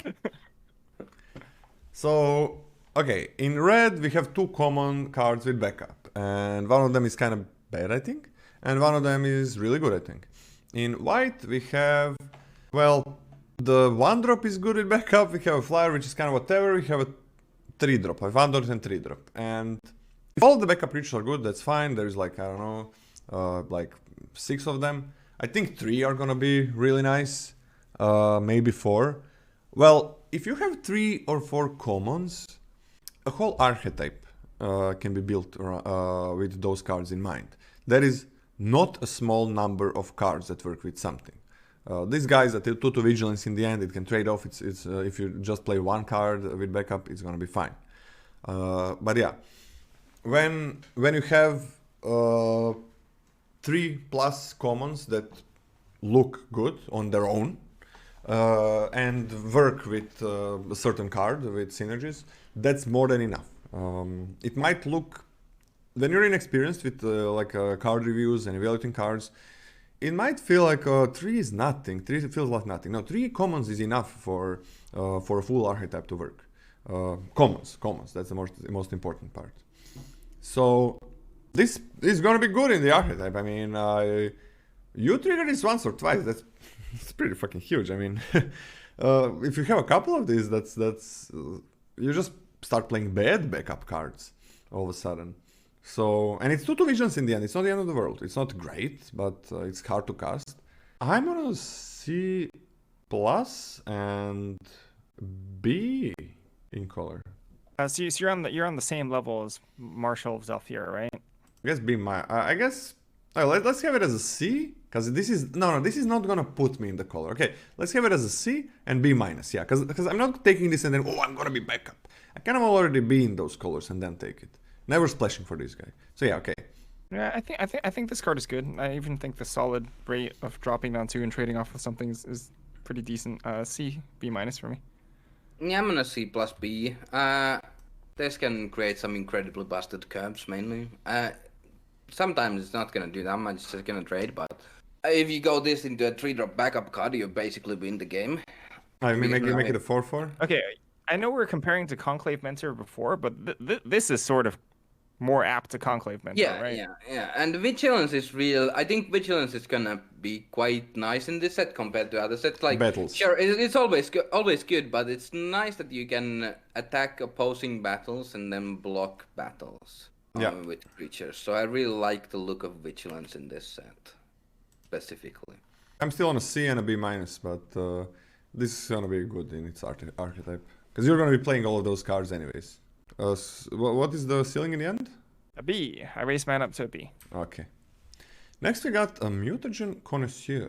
For 1 and a green and a blue, you get a 0/5 Flying Vigilance. And it has a line of text that says, this guy gets +1/+0 for each transformed permanent you control. Ouch. So, I think again the average is like 5 or 6 if they are good. And those transformed permanents need to be transformed, right? It's not like permanents that can transform. Incubate tokens. Yeah. But you also have the incubate tokens, which green doesn't really have, right? Green has basically nothing. That's good and has. I mean, okay. If you're splashing, like there is a good green card with incubate. I don't know, man. I don't think you're gonna have a lot of incubate tokens. There is a blue common that I think is pretty good. This is weird. It is flying, it blocks 1 creature, and at one point hopefully it's gonna like trade with, kill a 2-drop when it blocks. Yeah, I'm not a big fan. I hope I'm wrong. Those creatures need to stay alive, right? For that to be good. I mean, let's say you have like 5 dual-faced cards. I think a lot of them you're not even gonna transform. It's not just like they're fine without transforming to trade them off. And then you have few incubate. I'm not big on this. I'm on a D+. Vigilance is nice, flying is nice, but carries equipment well, I guess. I hope I'm wrong with this, but I'm on a D+ and like a C in color, and maybe it should be lower than a C in color. Can you talk me up, guys? Because I really want to like this card, but I don't see it. I mean, I like the fact that when you play it on 3, you can then attack on turn 4 for 0, and you'll have Vigilance. I like that part about it. No, I'm not. I'm giving it a C minus in color, yeah. The cheap cost and the really honestly good keywords on it, like flying and vigilance, leads me to suggest like in playtesting you actually don't get this super highly pumped, otherwise this would be busted. I actually do see this fluttering around like 2 to 3 realistically, which is like the high end and I think really good if it gets there. You know, but that's like sort of doing it, I think, in my... that's doing it. You're doing it. Yeah, that's like doing it, you know? So I think I'm on a C minus and a C. Oh, you're higher than me. Yeah, I mean, it's big. It has a tubby butt. It's big? Like if it's 0, if this is 0 for a long time, I hate it. I really, really despise it. I think it's pretty easy on turns 4 and 5 to at least get this to 1/5, and then on turn 6 to get it like 2/5 or 3/5. So I'm a little bit more optimistic. What about you, NCA? I don't know. The problem is that the outside of incubate tokens, the transformed permanents are either battles or double-faced cards. Yeah. And this doesn't really help you in flipping battles at all. because it has 0 power. Maybe it has 1 if you get an incubate token or something. Okay, nice. Now you can attack for 1. The problem is with the double-faced or the transform cards, they have really expensive transform costs generally. Yeah. I'm not expecting to have more than like max 1 transform. That's like at the later part of the game. I don't know. I think this is okay. It's a 0/5. And well, now with Vigilance I can at least attack with my 0/5, so I can block with my 0/5. And deal 0 damage to my opponent. I think you really need to get to like 2. Yeah, if you have a deck that has a lot of incubate tokens, I think this is gonna be solid or fine. But outside of that, I don't know. I'm not excited about this. I'm gonna give it a D and a C- in color. Right. C- is perfect. But D plus for me in color. Yeah. Just how highly I take it. And probably lower. I'm probably gonna take it lower. But D plus, because I hope. The thing is like... Scotty, are you back? Just got back. Yeah. Hi. Oh, okay. So NCA was on a D and a C- in color. I'm on a D plus and a C- in color. Now, the big deal, like when people, some people in chat said it's good in control. Now, 0 powered blockers are not good in control. What you want to do in control, if you're participating in combat, and you gotta participate in combat somehow, or you either want to like kill your opponent's creatures or trade with them. If you're not gonna be like attacking the opponent, which sometimes happens even in control decks, you just attack. But you really want to be able to trade. You don't want to be just like blocking that one creature and that's it. Because this doesn't work with double blocks once you get to needing to double block.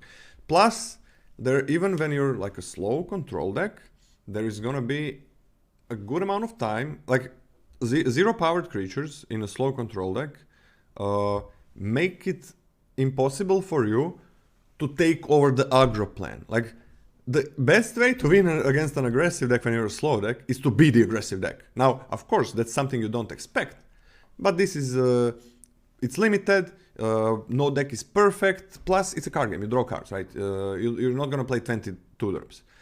So, opponents are gonna miss 2-drops sometimes. Like, you're gonna play a 2-drop and a 3-drop, and opponent is gonna be on the draw playing their 3-drop, and then you have an option of being the aggressive deck against the faster deck. Cards like these, also Walls that we finally don't see anymore, like 0/5 Walls were always a thing in blue, 2 mana 0/5, everybody loves playing that, right? And you can never take over the aggressive part of the game. You can never win the early game with these type of cards. So it's really nice to be able to win that early game against fast decks. Because if the fast deck is on the defense against the slower deck, well, there's gonna be a time when it's turn 10 and they were on a defense, so they didn't attack you much. Well, good luck winning against the control deck on turn 10 when you were the aggressive deck and you didn't attack. It's huge that this doesn't really deal damage until hopefully sometimes. I hope we are wrong, but I don't feel like we are. Anything else to say, guys? Guess that's a no. So, we got a Rampaging Geoderm for 2 and a red and a green. It's a 3/3 dinosaur beast that has trample and haste and says whenever you attack, which means anything attacks, target attacking creature gets +1/+1 until end of turn. If it's attacking a battle, put a +1/+1 counter on it instead. Alright, so let's forget about battles for a second. This attacks as a 4/4 haste trample, which is pretty fucking powerful for a 4-drop uncommon. It also has an added text which sometimes you're fine with this being a 3/3 because maybe opponent has just a 2/2 on the blocks and then you make your 2/2 into a 3/3, so it can enable even more attacks. And so just as a base there, I think it's great. Sure, sometimes you're not gonna be able to attack, you're gonna have to block, but whenever anything attacks, right? So you can just attack with one thing and that thing is gonna be +1/+1, get exalted or whatever. So it enables attacks while you don't really have to attack with everything. You don't have to attack with this thing, but you kind of wanna.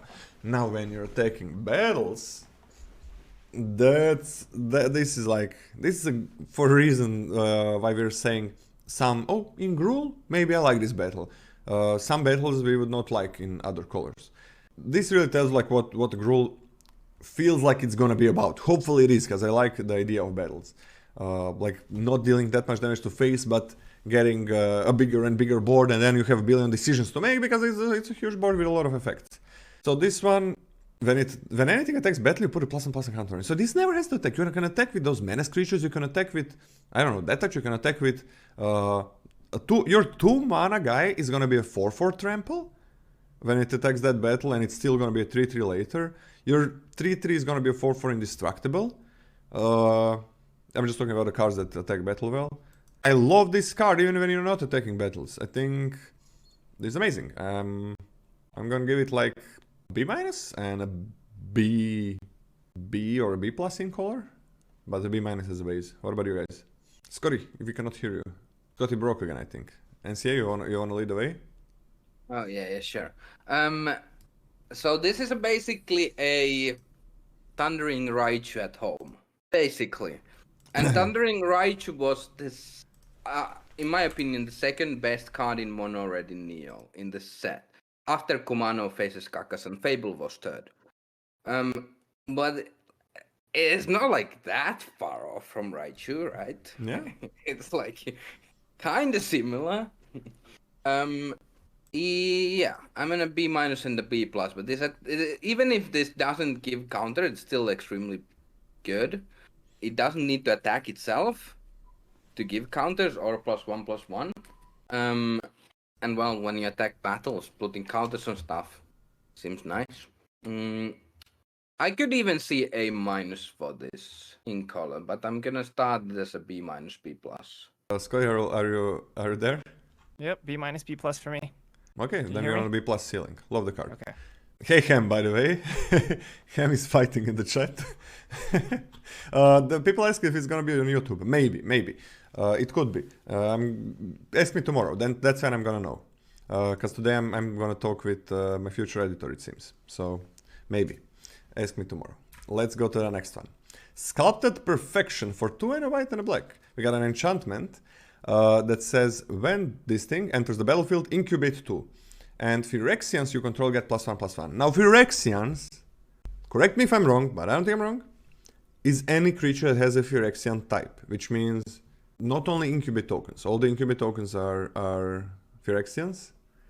And a lot of other creatures have a Phyrexian type. So this is gonna be a saga for a lot of your things, right? And it's still gonna incubate 2, so you can make a 2/2. Now it is Orzhov, it does cost 4 mana, but it does make, for 6 in total, of course, it does make a 3/3, right? It basically does make a 3/3. Let me just see. Type Phyrexian. Now on common we got like 1, 2, 3, 4, 5, and most of them are decent. 5 commons in white. And in black we got 1, 2, 3, 4, 5, 6, 7 commons. And most of them are decent. And most of them are early drops in both of those. Like 1 drops, 2 drops, some 3 drops. This is a nice top end though. It's kind of weird, right? It's kind of weird that this is uncommon. Usually we get like these things on a bigger rarity. Let's compare this to the Night Lord. The Night Lord costs 2 mana.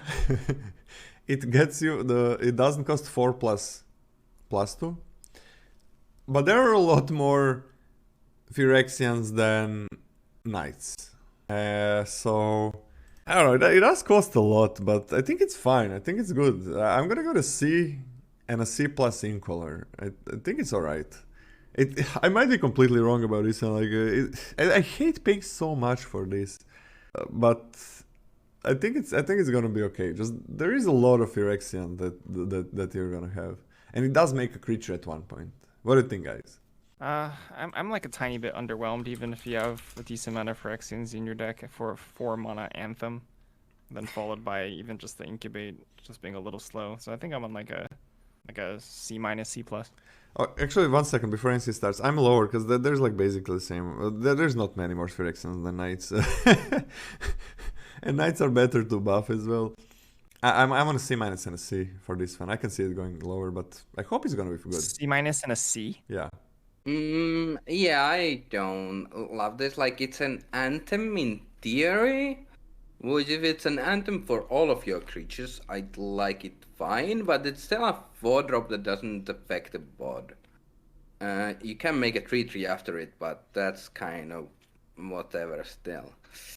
I don't love this card. I think in a white-black deck where you have enough things, it's gonna be like...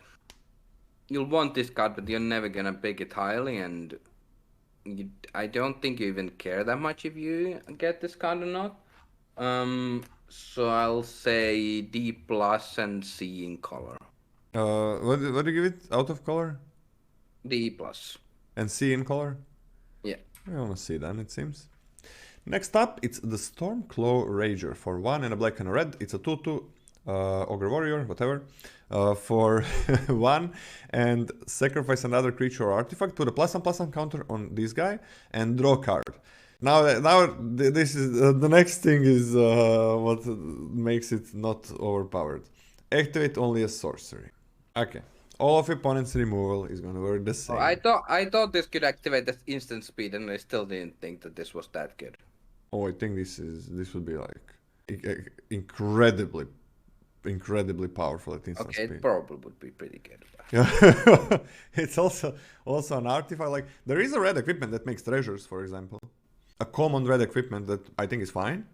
It makes treasures. You can also just, maybe you don't like your equipment anymore, sack the equipments. You get, and this thing is lit. I like it a lot. I don't care. I mean, it's not completely broken, right? At instant speed, this would be, I would really hate that this existed.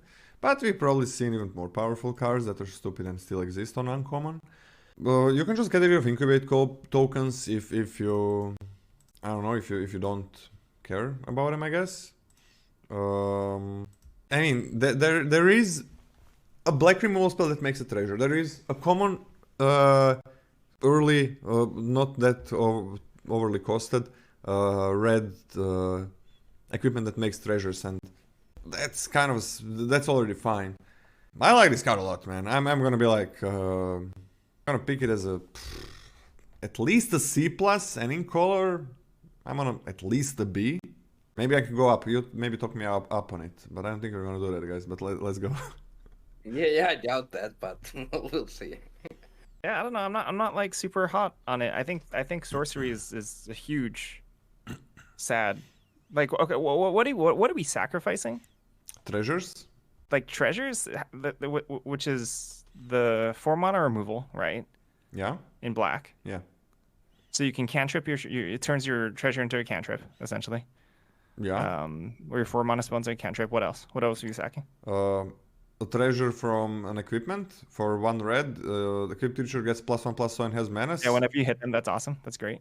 What? And then it's mostly just treasures, right? Well, that's like the best thing. Yeah, that's like the best thing. And then I guess like out-of-date creatures if you really want to. I mean, open Ragavan, exactly. Just open Ragavan. It's easy. Oh yeah, token Ragavan. Yeah, okay. Never mind. This is an A. No, I'm a little lower on this. I'm gonna start this at like a C. And in color, I think this is like a C+. Create 2. Red has like 2 mana. Create 2 1/1 blue and red elemental creature tokens. Maybe that's not like a perfect thing to use it on, but it's. Oh no, yeah, elementals are that's reasonable. Yeah, my problem with this card is that you start with the 3-mana choo-choo. Yeah, that's kind of problematic. Surprisingly, it's my problem with this card. I think this card could have been a 3-mana 3/3. I don't know. Or a 2/3 or a 3/2, whatever. I think they could have buffed the stats on this and it would make this card interesting. I don't really like this. I think it's kind of bad. 3-mana 2/2, you need to do work to make it a good magic card. It's not where I want to be. And even then, it's not like that good. Sure, if you sack treasures with this, it's nice. But if you are sacking board presence, it's like... Even elementals, it's kind of like whatever. I guess you get a card, but... And a counter, but you're starting with an understated creature. I'm on like a D plus and the C in color. There's like a 3-mana red sorcery that deals 2 damage and incubates 1, but it's not like a perfect card, really. It's not very good, actually, I think. What else? There is like a 1/1 that in black that can make an incubate token from the graveyard. I mean, there's not that many things, but these are like few commons that work very well with it. There is an uncommon if you get into uncommon territory. But do you know what? You still have the problem of this is a 3-mana choo-choo. Yeah, I hate that. I hate that part. I think this is more like doesn't really work like a 3-drop, but it's kind of like a Ladium card once you have your mid-game Ladium card once you have your pieces up.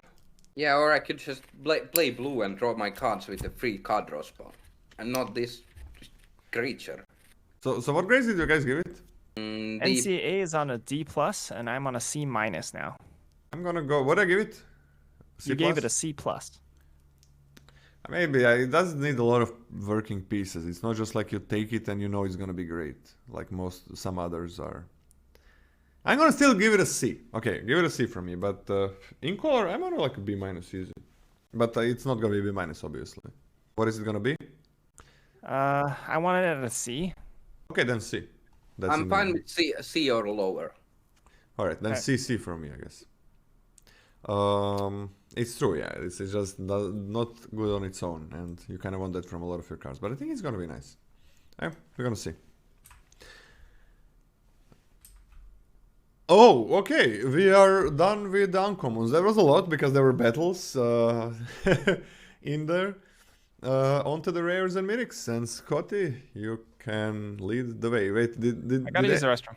Did NCA read like Yeah, three no, cards? you just skipped me last time around. I was wondering the same thing, but I was like, okay, I guess I'm not reading. I don't mind. NCA read 3 cards, right? Yeah. That's fine. It's just the luck of the draw. It's just variance. Yeah. That's fine. I don't really want to read the multicolor rares anyway, so. Hey, Scotty, you have fun. Wait, I gotta go to the bathroom. Yeah. Lola, why do you have Invasion of Teros in the picture on stream? I thought I deleted all of these. God damn it, I didn't delete that one. There was Skyfall is weird. I had to delete. I thought I had everything ready. I deleted a ton of things that are not multicolored, really. Why? Because Invasion of Teros is like on the back side. It's different, but yeah, I didn't delete that one. Anyways, well, NCA, you want to start or do you want to go? Sure. I can start. Yeah. All right. I can read one maybe, and then I can't bother. The multicolor reds are the worst, so it's fine. It's not Okay, they're the worst. 1 blue-red for a 2/4. First strike menace. That's already nice. Whenever you cast your first instant or sorcery spell each turn, you may cast a spell with lesser mana value that saves a card type with it from your hand without paying its mana cost. If you don't, create first made Dragavan, a legendary 2/1 red monkey pirate creature token. It gains haste until end of turn. Okay, so basically you don't want to cast cards with this. You would rather have a 2/1. Sometimes, like, if you already have a 2 and you don't need it, like, sometimes you're like... Yeah, sure. The 2/1 is legendary. So, You can also, like, Convoke and then cast something that does cost a lot but doesn't have Convoke. Yeah. This is obviously works pretty nicely with Convoke. Like, the both things, you can cast expensive spells with Convoke and then cast something cheaper. And also the 2/1 does help with convoking stuff. And the 3-mana 2/4 first strike menace. I don't think it's anything that special, but it is nice. And I think the baseline is kind of like whenever you cast an instant or sorcery, you get the 2/1. Like that's the most of the time, and you can't get more than 1 2/1 at the time. But that's like most of the time what's gonna happen. Good. I don't think this is like insane by any means, but it's a great blue-red card. I would give this like a C+ outside of color and a B in color, I think. I think it's amazing in color. Like, 2/4 first strike menace is fine, I mean... I think it's worse than the best commons. You mean the card draw and... I mean, most likely, if I'm in blue-red, I would assume that this is worse than the best commons. I don't know what the best commons are, but that's... I really like this in blue-red. What do you give it? C + B. Yeah, I'm on a C+ and a B+ in color. Not gonna splash for this, but... I mean, you're gonna be playing instants and sorceries for sure in blue-red. Mm-hmm. And sometimes it is gonna be nice, like play a Convoke card and just play... Don't pay 5 mana for something. Yeah, for sure, for sure. 4 mana, even if it has Convoke, like, or 3 mana even, whatever. And you can just also attack, like if Ragavan is tapped, you attack with it, whatever. You can make it, you can make another one of the blocks, you just sacrifice the first one, whatever. Because it is legendary, right? But you can do that. I love this card, like a C plus and a B plus in color. Okay, Scotty is back. But I'm not just gonna take this and say, oh, this is why I'm blue red, like for sure not. Yeah, I think this is like similar to the golden common, like the good golden commons in my mind. Its ceiling is higher, but its floor isn't anything that special. Its ceiling isn't really higher either. Never mind. What are the grades to record? I'm on a C plus and a B, and I think Lola was on a C plus and a B plus. Yeah. I think I'm a little bit hotter on this, a tiny bit. Mostly off the back of being a first strike menace 2/4 for 3 mana. I think I'm gonna give this a B minus, and then a B plus. Okay, B plus works. It's just that I'm not splashing for it. Scotty, you can go on. Yep, Borborygmos and Fblthp, 2 green, blue, red, 5 mana total for legendary creatures. Cyclops Homunculus. It's a 6/5. When this enters the battlefield or attacks, draw a card, then you may discard any number of land cards. When you discard 1 or more cards this way, this deals twice that much damage to target creature. You can pay 1 and a blue to put this onto the onto its owner's library, 3rd from the top, so it can protect itself for 2 mana. Okay, so this is I like... got to say something. That reading of the name was really smooth. Did you train it or something like beforehand? I would have butchered the name like 5 times before I got it right. In Lola too, I can guarantee. I don't think anybody most people wouldn't butcher it because it's like you probably said both of these names a lot. Like it's the worst thing happens when it's like a new weird name. Okay, yeah, fair point. I would have totally not have butchered it. Yeah. I mean, a lot of us have said Borborygmos, Enraged, and Pithing Needle in like the same sentence a lot, so it's pretty good. Okay, yeah. I'm not huge on this ability. Like the protection in itself is not incredibly exciting. So drawing a card when it enters is nice. Pitching a number of lands, I can't imagine that being like a relatively large number. Like 2, if we're lucky. 3 is super rarely, and 1 like most of the time. So we're kind of like paying stuff. Deals twice that much damage. Missed that part. Oh, so this probably just kills something when it enters. That makes it a little bit hotter. I think splashing is not super difficult in this set. I kind of like the look of the fixing on my cursory glance. I don't know how y'all feel about it. I like the splashing in green especially. But that being said, I'm not taking this like super highly. I think I'm taking this at like a C plus. I'm lower. Yeah, I agree with something like that. Like the ability is good, but you can generally only kill like about 2 toughness creatures, maybe sometimes 4, and also you lose the lands, which is probably worth it to kill something, but it's still like you do lose them, and it is something you probably could use the lands. The protection ability I couldn't care less about. 3rd from the top, whatever. It's okay. It's nice that it has it, I guess, but don't care that much. At worst, it's a 5 mana 6/5 that draws a card. That's a little bit hard to cast. I think I'm picking this like as a C, but I'm fine giving it a ceiling of like a B. Yeah, I'm gonna C and a B as well. I'm fine with that. It's the 3 colors, so we're not giving it a ceiling, right? Yeah. Oh, actually, yeah. It's like I don't think we need to give a 3-color ceiling. Yeah, that's true. Yeah, that's true. I don't know. I think it's nice that it's blue, green, or green red. I think one of those colors combinations, like green blue, green, or green red, is gonna be super fine splashing. So that's a nice thing about it. But it's not like I kind of want my 3-color cards to be overwhelming most of the time. I'm actually picking it as a C minus. Like you always have to splash this. That's the thing. You're never not splashing this.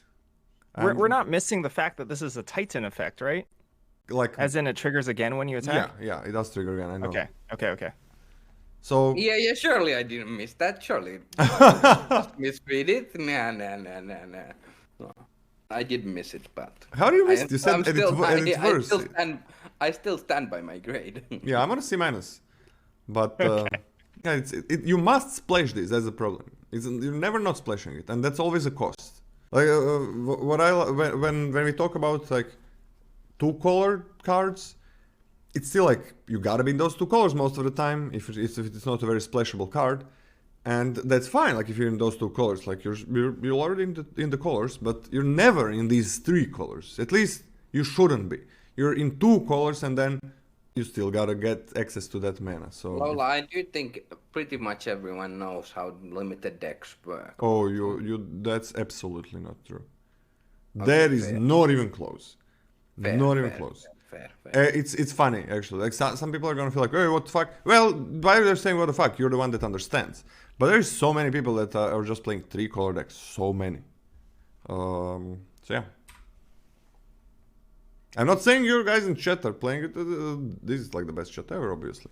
But a lot of people do that. A lot of people. People that have been drafting for a long time. People that have been drafting for, well, not a long time, especially.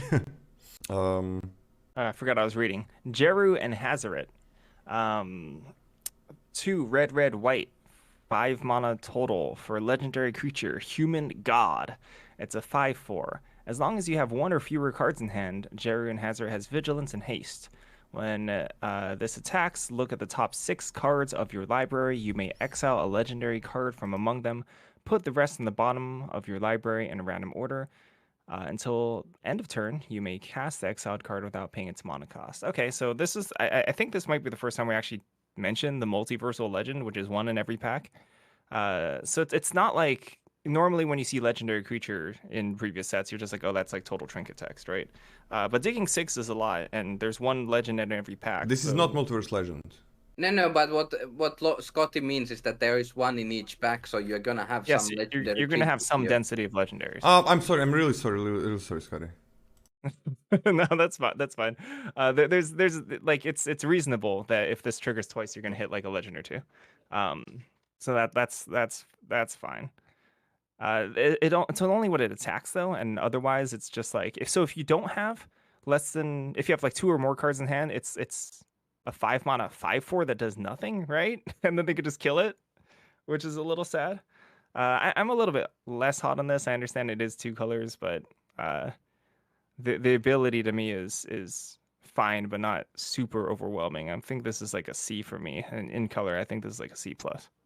Yeah, one or fewer is like decently hard to reach. Even with a 5-drop, it's like some amount of time you'll have it and some amount of time you don't, and you really don't want to play this before it has haste and vigilance, generally, if you can avoid it. It's kind of weird that you sometimes can't play it because of that, or like don't want to play it because of that. And looking at top 6 is nice, but it's not like you're likely to hit a legendary creature still. You're probably gonna hit one in a decent amount of time. I can see decks where this is actively pretty great, where you just have a bunch of legends for some reason. Maybe you're doing like some multicolor nonsense, but then the mana cost is really fucking weird. Maybe not. I don't know. I think this is fine. I'm gonna give it like a D+ and a C in color. So if everything is perfectly balanced, then you're gonna have an average of 3 legends per deck. Well, less generally, because you can't probably put all the legends you pick up in your deck if you pick up 3. Why less? Because you are probably not gonna play 3 of the legends you. Why? Like on average, let's say you have 10 uncommons. You're in a pack, and you opened 1 pack. You're not gonna have 10 uncommons in your deck on average, because you can't play all the uncommons. So what I'm saying is that you do get 3 legends on average, but you're not gonna have that many on average in your final deck. Why? I mean, okay, Lola, like, do you think the average case scenario is that every legend that gets opened will get played in the main deck? No. Then it's less than 3. It's okay. It's less than 3. This is like it's true. Yeah. But people are gonna pass you legends as well, because they cannot play them. But you're not gonna pick the legends always. Yeah, but they're not gonna pick it always, and then you're gonna get them later. Yeah. Okay, yeah, okay. Yeah, it's true. Yeah, the average what you're gonna. Why did we go with like 6 then for dual faced cards? What? Why did we say average is gonna be 6 for dual faced cards? I meant that the average is gonna be 6 for like per pod. You're gonna or like the It's the same shit. average amount of battles less double face cards you're gonna have in your deck and sideboard is 6. Yeah, same for the legends. Yeah, exactly. Yeah. Yeah, But so, it might be if like battles are very good. It might be that our average is higher, but it's still like less than 6 on average in a deck. I think legends are better. So Yeah, but the problem is that a lot of the legends are also multicolored. I think. I don't think so in uncommon. But anyways, it's gonna be like okay, you're gonna have 2 or 3, right? So it's not gonna be like you're gonna have I don't know, what like 30 up to 40% chance to hit them, something like that, when you attack. Yeah, 30 sounds reasonable, something like 30%. So it's not nothing. I mean, it's fine 5 drop. I don't think this is ever gonna be a high pick. I don't even like the stat line. If it has haste, it's very different. Like all of a sudden, oh, I really like the 5 for haste, but it's a bit hard to cast. I pick it as a D plus and in color C, I guess, because it can get. You can have more legends. You can have a fast deck that always plays everything out. And then I really like a 5 for haste vigilance. I guess it also protects battles. Yeah, C in color, but D plus is how highly I pick it. I think y'all are more right about it than I am. I think I was a little high. Okay. Drana and Linvala. 1 white, black. 4 mana total for a legendary creature, Vampire Angel. It's a 3/4 with flying and vigilance. Activated abilities of creatures your opponents control can't be activated. Drana and Linvala has all activated abilities of all creatures your opponents control. You may spend mana as though it were mana of any color to activate those abilities. So main activated abilities. Notably speaking, if your opponent has incubation tokens, they can still flip them.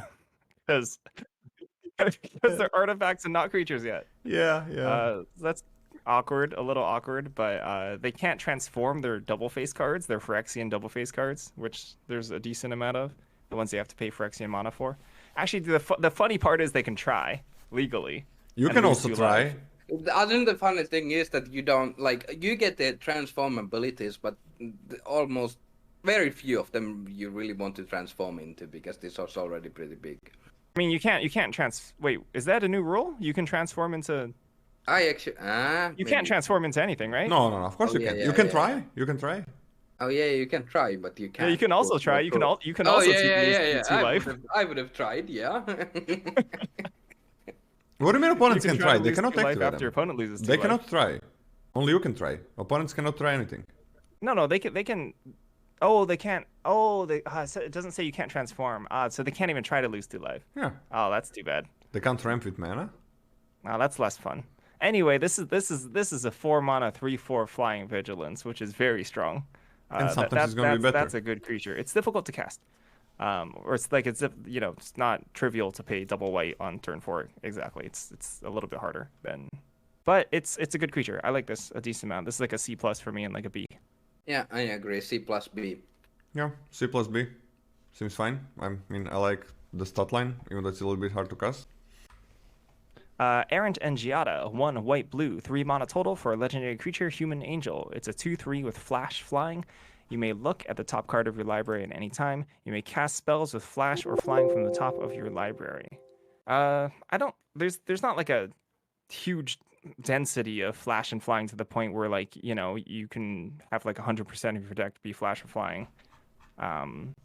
So even if you're drafting around this, this is only going to hit what like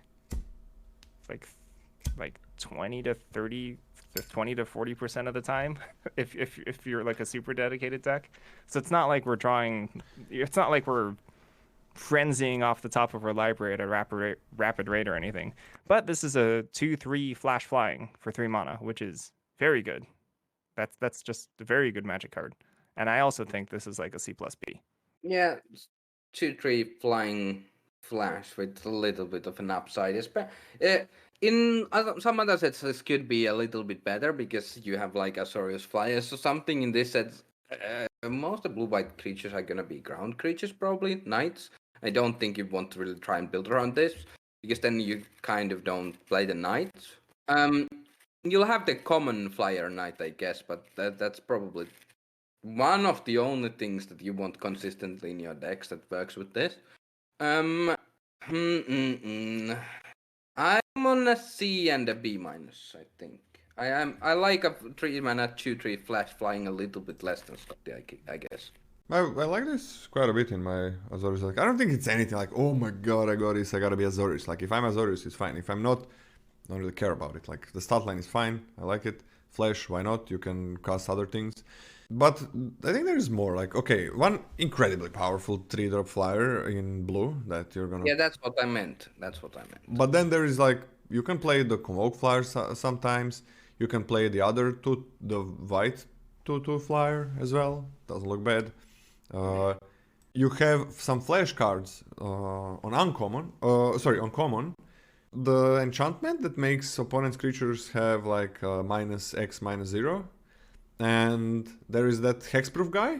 You know, the 0/1 that has backup 1 and gives something hexproof if you want it. If you want that kind of thing, like works with Convoke, I guess, saves your creatures. So there are some flash things, and these are just commons, and there are some more on uncommon. So I think it's nice. I mean, I'm not picking it highly. I'm gonna pick it like as like a C minus. It's not gonna be important card in the deck. But once I'm in an archetype, I'm on a B minus. Like, I really like to have it as a ceiling. You're on a C minus normally? C minus, B minus, yeah. Poof. Ghalta and Mavren. 3 green, white, 7 mana total for a legendary creature, dinosaur vampire. This is a 12/12 with trample. Whenever you attack, choose one. Create a tapped and attacking XX dinosaur creature token with trample, where X is the greatest power among other attacking creatures.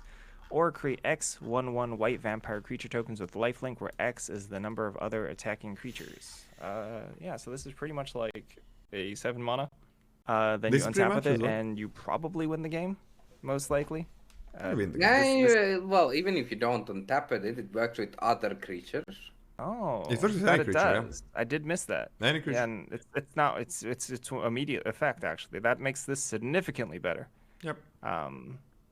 Yeah, that's actually kind of nice. I'm still don't think I'm taking this super highly, being a gold colored 7-drop, but I think this is like a... Well, let's talk about it a little bit more. It's kind of stinking nice because you can kind of just play this in 7 and flunge and still have a very good defensive board with lifelinking vampires. Like that will keep you alive very well. Who cares about staying alive?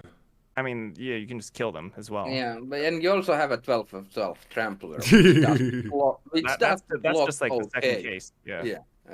Which is kind of big. That's pretty lovely. Yeah, I don't think I'm taking this incredibly highly. Being a 7-drop gold card, I think this is like a C for me, and then in color it's like a C+. Holy shit! Oh! I think I'm picking this very like. This reminds me of like Toxrill, and Breakfast Demon wasn't that good. So it reminds me of Coma, not Toxrill. Coma. Okay, Coma. Yeah, it's not quite as good. You can use instant speed interaction on this, and there is a good chance there is an okay chance you can lose after attacking with a creature and creating like 3, let's say. I mean, you can use instant speed interaction on Coma. Yeah. But I think sorcery speed interaction is better against this than Coma. Basically. Who cares? Like you. I think you have a good, an okay chance at winning the game if you sorcery speed remove this. Still. And they make like 3 vampires or something. Probably more than 3. I don't know. Maybe 3 or 4. I don't know. 3 but I'm still still really optimistic for this stage of the game. When you're holding on to a 7-mana card this whole time and you're falling behind on board because you have a clunky card. I don't know. I'm still on a B+ and an A. I think this card is absolutely ridiculous. I'm on an A and an A+. I think so. They don't remove it, you win the game. That's it. They remove it, you probably win the game. That's pretty good. I take this and I'm probably abandoning one color. Like just go away. Let's make worse deck because I have this card. But when I play it, I win. I think this is completely broken. Maybe the best card in the set. No shot. I can't remember I don't remember every rare and mythic. I mean, I think there might be an uncommon I take over this. I wouldn't find that ridiculous at all. Yeah, you say that. Yeah, and then I do it. Then you do it first week. I don't understand. I don't get it. I don't get why we're putting this on the same level as the 7 drops that require you to have no board to stabilize you. Maybe that is fair. I'll go down to a B and an A minus. I still think this is incredible because it does most often win games, but there are certainly scenarios where this is like a 7 mana 12 trample, and if you don't have like other creatures, or you have like a 1 power creature or a 2 power creature, your opponent can kind of attack around this. You don't care about jump attacking. Like at 7 mana, you might be at like 3 life. This doesn't gain you life. It doesn't kill anything on ETB or something. But I still think it's very good. I'm on an A and A+. That's a huge difference, right? In our grades? Or what? What? And a huge difference in what? Our grades? In grades, yeah. Yeah, it's pretty freaking huge difference. So what is our like average? I said A+. What do you say is NCA A minus? And Scotty is on... NCA is on a B now, I thought? Yeah, B, A minus ceiling. So you're on an A minus ceiling then? Up to a C+. Yeah, that goes to A minus, right? Yeah, that's fine. So, I mean, if you attack with this once you win. If you don't, you probably win. If it gets removed, that's fine. But it is 7 mana. It is 7 mana. That's huge. Yeah, that's huge. I'm gonna make my deck be able to play a 7 mana kind of easily. I'm gonna play some ramp. I'm gonna play some things. So, yeah, it's a little bit fucked up. What kind of ramp were you playing that also has you developing creatures by the time you drop this? The 3 mana that incubates 2. The 3 mana enchant a land. It now produces 2 mana, and it incubates for 2. How does that help you getting on board? Because you still have to pay the 2 mana to... Yeah, it's more. It's like a 4 mana. It can be like 4 mana, 2/2, and yeah, sure. And ramp for the next turns. I'm okay with that. Or make a treasure. Make like probably not gonna be making treasures in these colors. I'm getting the feeling that NCA is spot on here. Okay. At the B grade. Why don't you say B then? Oh, because I'm feeling it will go up because I have no self-confidence, but I'm still going to stick to C+. Okay, that's a big confidence. I have enough self-confidence to say that I think you're wrong. Let's go to the next one. That's the most important thing. It's kind of like when I'm watching hockey or something and the World Cup thing is starting in a month or something again. I don't really care if Finland loses or wins, as long as Sweden does badly. That's all that matters. Okay. Blissa, Herald of Predation. 3 green, black, 5 mana total for a legendary creature, Phyrexian Zombie Elf. It's a 3/5. At the beginning of combat on your turn, choose 1, incubate 2 twice, transform all incubator tokens you control, or Phyrexians you control gain first strike and death touch until end of turn. So this triggers like every turn, and this also has immediate board impact unless they remove it before combat. 3/5 stats for 5 mana is not the greatest, but you know it's still reasonable at blocking, and getting the immediate value off of this is excellent. I think this card is actually bonkers. I think for me this is like a B+, A-. This could even be an A for me. This is pretty stinking good. NCA? Oh yeah. I was chatting. Just chatting. At the beginning of combat in your turn, incubate twice. So this is kind of like the Glissa from the last set, but it doesn't need to connect. It's 5 mana. You basically get guaranteed 2 incubate thingies. Okay. The last ability is kind of whatever, but maybe it's useful sometimes for flipping battles or something. I mean, this is a Phyrexian, right? Yeah, I know. And there is a lot of other Phyrexians, not just incubate tokens. So yeah, but it's like I would rather incubate 2 almost every time. But if you need to flip battles, I guess the third ability. Or kill them. Nah, overrated. Overrated, alright. NCA says killing them is overrated. Last ability is great. What are you talking about? guess I'll give this a B and an A minus.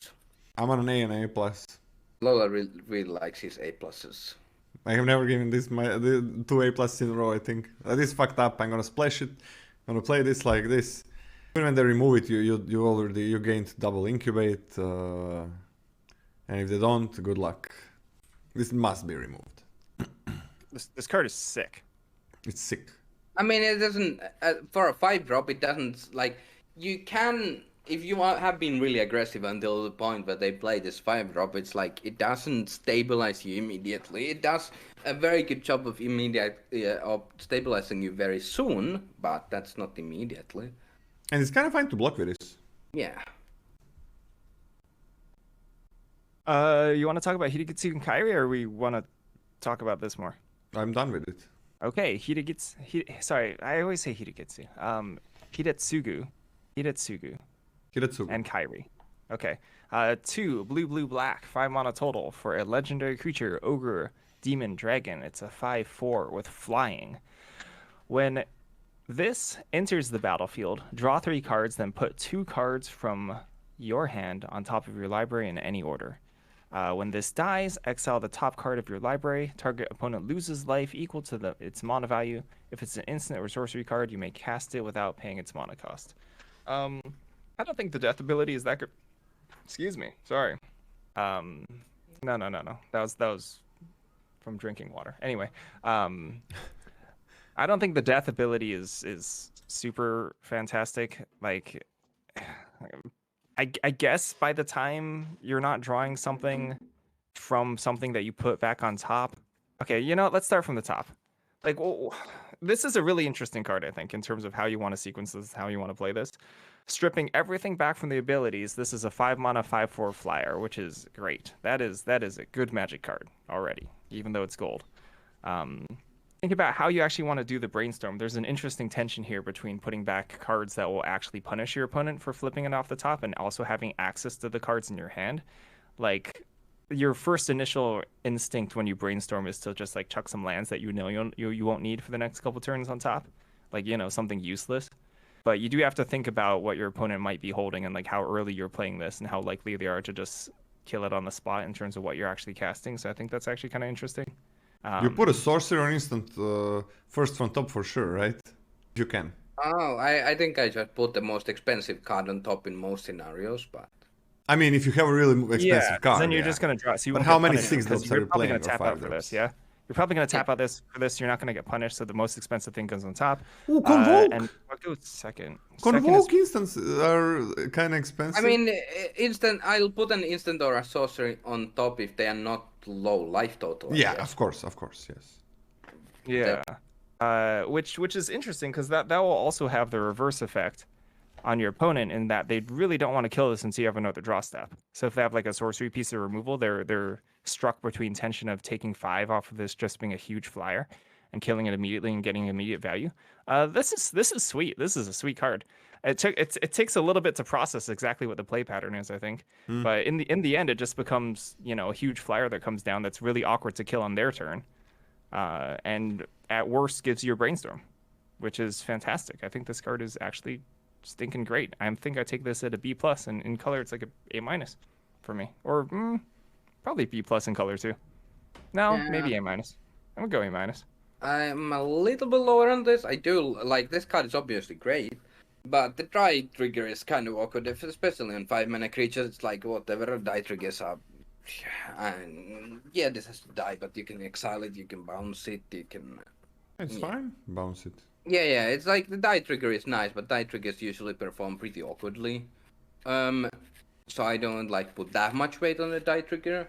But you do get a brainstorm, you get a 5/4 flyer for 5. I'll say it's still 5 mana. I'll say B- and a B+ in color. I'm gonna B+. B and B+. I see a lot of people in chat are like, no, the second build doesn't matter much. How does it matter? Like, you're putting things on top, right? I mean, it's a 5/4 flyer, so it's gonna deal 5 damage. Now, if they kill it, you put, like, if they're not low life total, so they have 5 life. You put a 5 mana card there, you don't care. And then they must not kill it, or if you have a 5 mana card. or they're gonna die, right? So you always draw that one card, right? You're always drawing one card.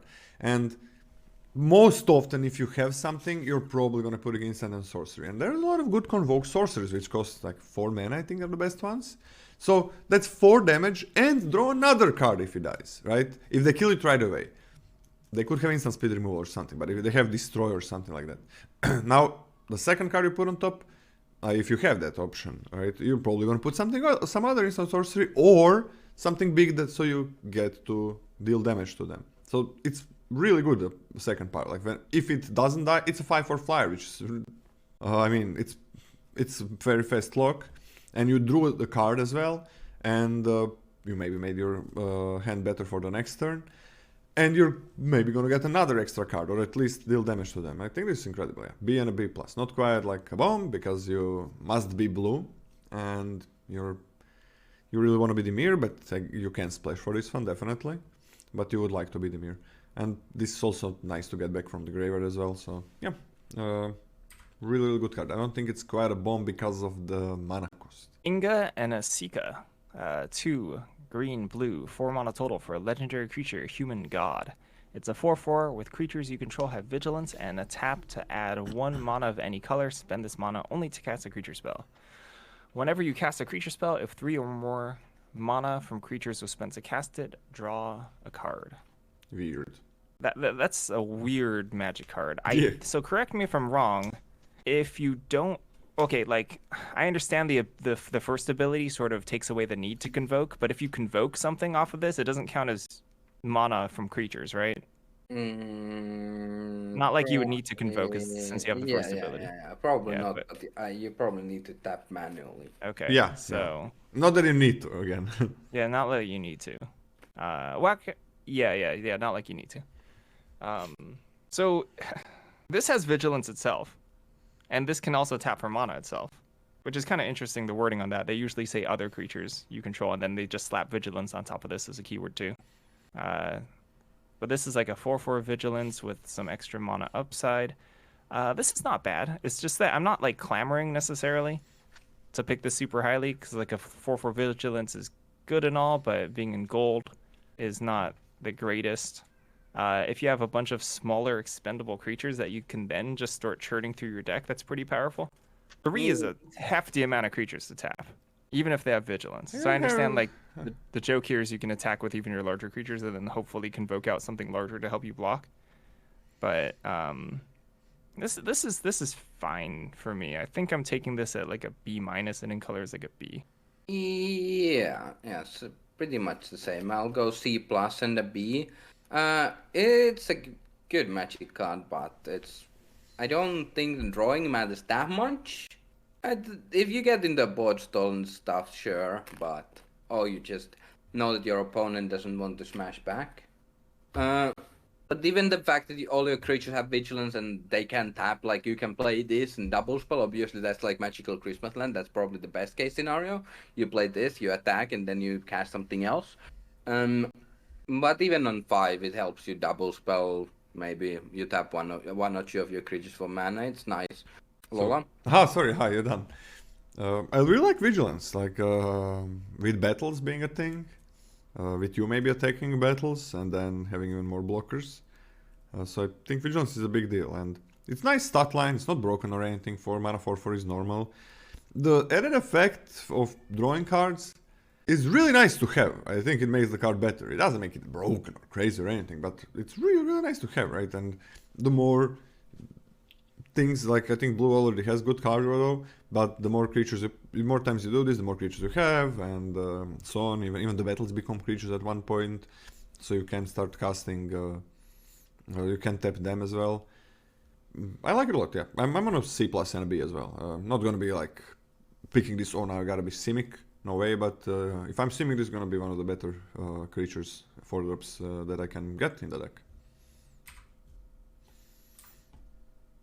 Is the next card Invasion of Alara? Yes. Okay, Invasion of Alara. Full Wurburg, 5 mana. For a battle siege with 7 defense counters. When Invasion of Alara enters the battlefield, exile cards from the top of your library until you exile 2 non-land cards with mana value 4 or less. you may cast one of those cards, one of those 2 cards without paying its mana cost. Put one of them into your hand. Then put the other cards exiled this way on the bottom of your library in a random order. So if you've played with the Cascade mechanic before, this essentially allows you to cascade twice, but one of them goes into your hand instead of being cast. So if you also want to think about it, you draw 2 spells and you cast one of them with mana value 4 or less. So, man, I really want to like this, but here's the deal. You're going to have a pretty varied curve in Limited, so it's not like you're just going to pull 2 4-mana things off the top of your deck with consistency. You know, you're going to pull off your 2 mana card and your 2 mana card, which is going to feel pretty stinking bad. 7 defense is actually... Oh, actually, we should probably read the backside first before I start. Let's read the backside. Yeah. Awaken the Maelstrom. It's a sorcery. Awaken the Maelstrom is all colors. Target player draws 2 cards. You may put an artifact card from your hand onto the battlefield. Create a token that's a copy of a permanent you control. Distribute 3 +1/+1 counters among 1, 2, or 3 creatures you control. Destroy target permanent an opponent controls. The backside is great. So the backside is tons of value. Great value, but it's extremely hard to get there given this thing has 7 stinking defense counters, and the front side is difficult to cast and kind of a wild spin. Think about playing a fixing heavy green-based deck, which is probably the most likely to be able to cast Wooburg. Now you're just going to spin and hit like your fixers, which is not great. So I want to love this, but I think it's bad. I think it's actually really bad, so I think this is like a D-. Yeah, if realistically speaking, this is an F. Like for Wooburg, you draw 2 cards that are mana value 4 or less, and then you cast one of them. Yeah, that's basically the card. The fact that you are playing all 5 colors certainly doesn't help you in being in a position where you can attack this battle, and even if you are in a position where you can attack this battle, it has fucking 7 defense. I'll go F. I don't even want to go optimistic D or something. I'll just go F. I don't think you should ever try to play this card in your deck. Now, will I put this card into my deck? Yes. Yes, but I still think you should actually never draft this card.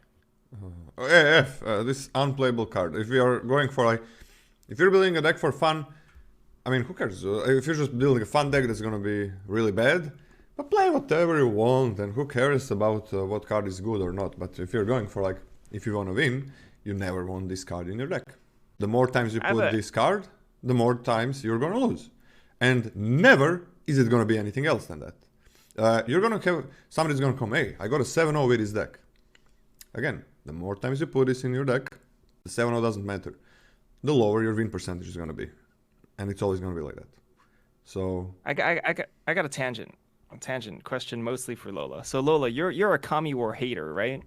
You thought the Kami War is like the best card in the world compared to this.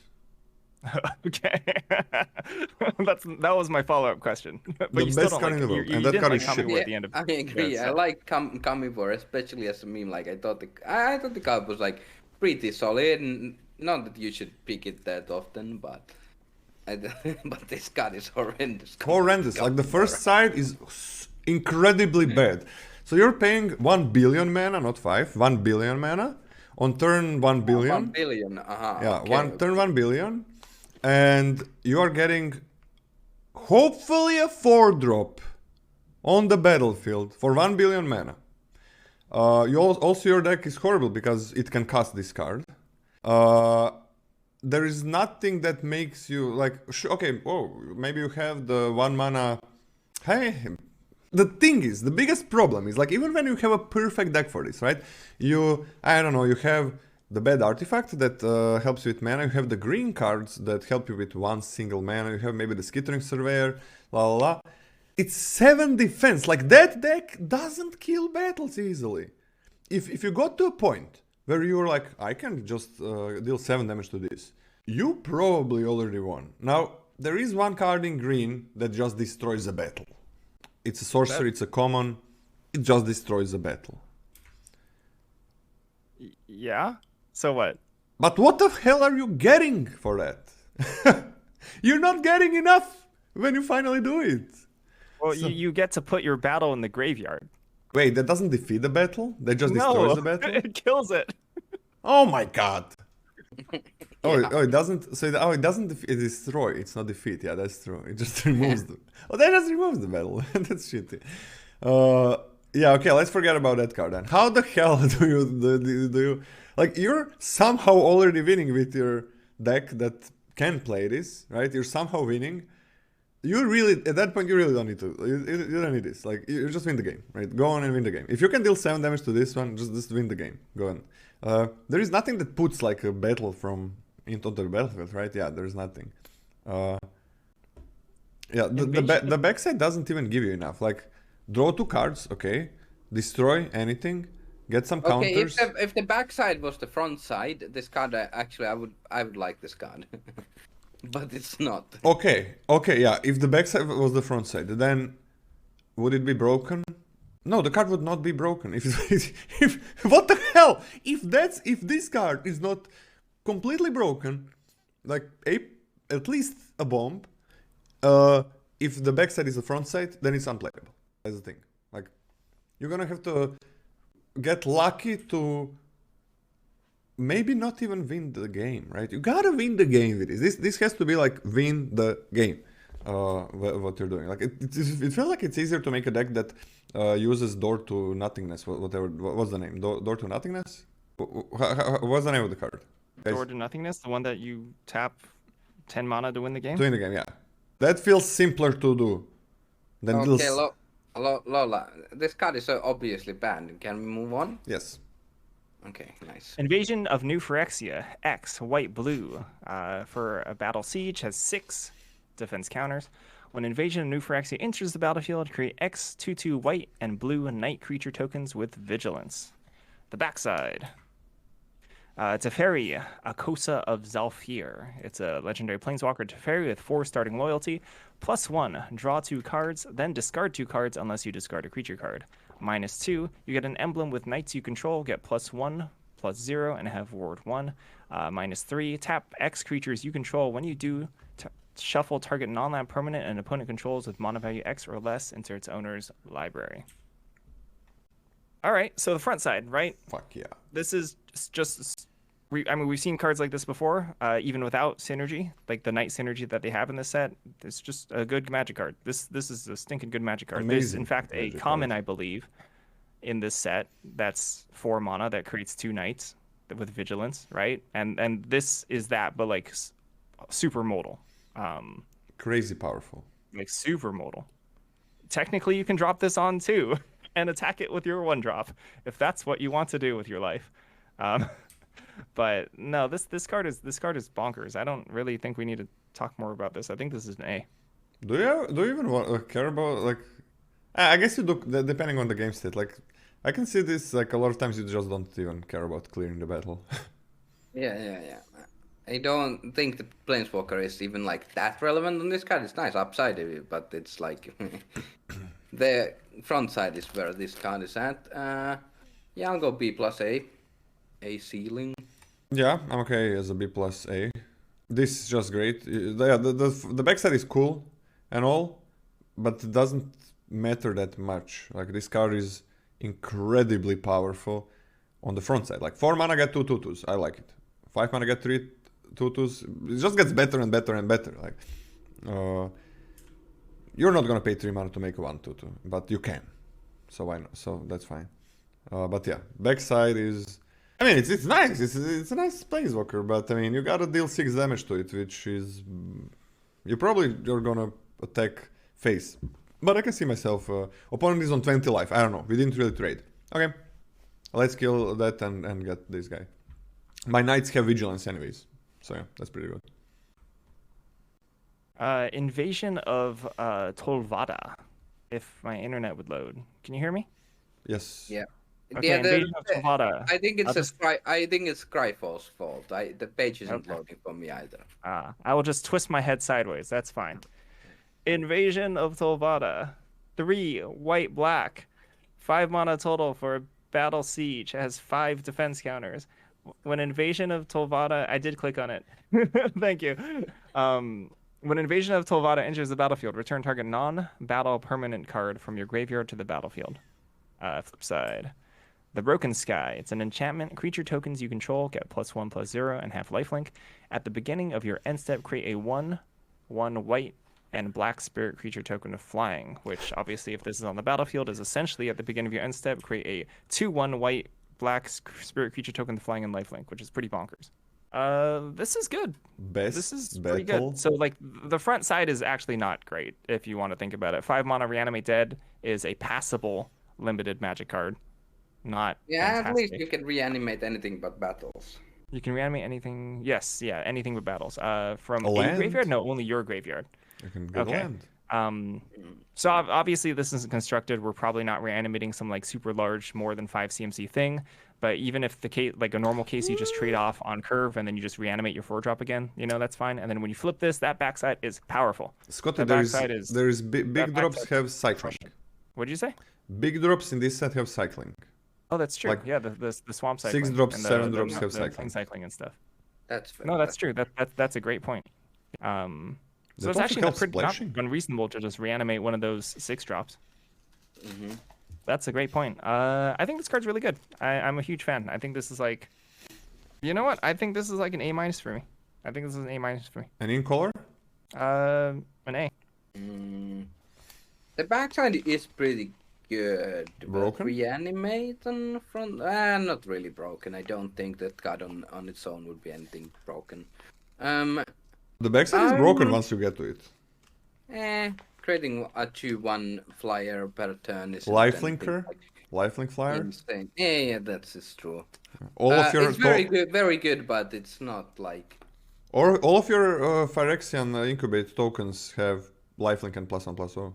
Yeah. I still stand by what I said. Okay. I still stand by it's not broken for 5 mana. I'm on a B- and a B+. I'm on an A- and an A. This card is crazy. I think I might be valuing this card too much on the back side than on the front side.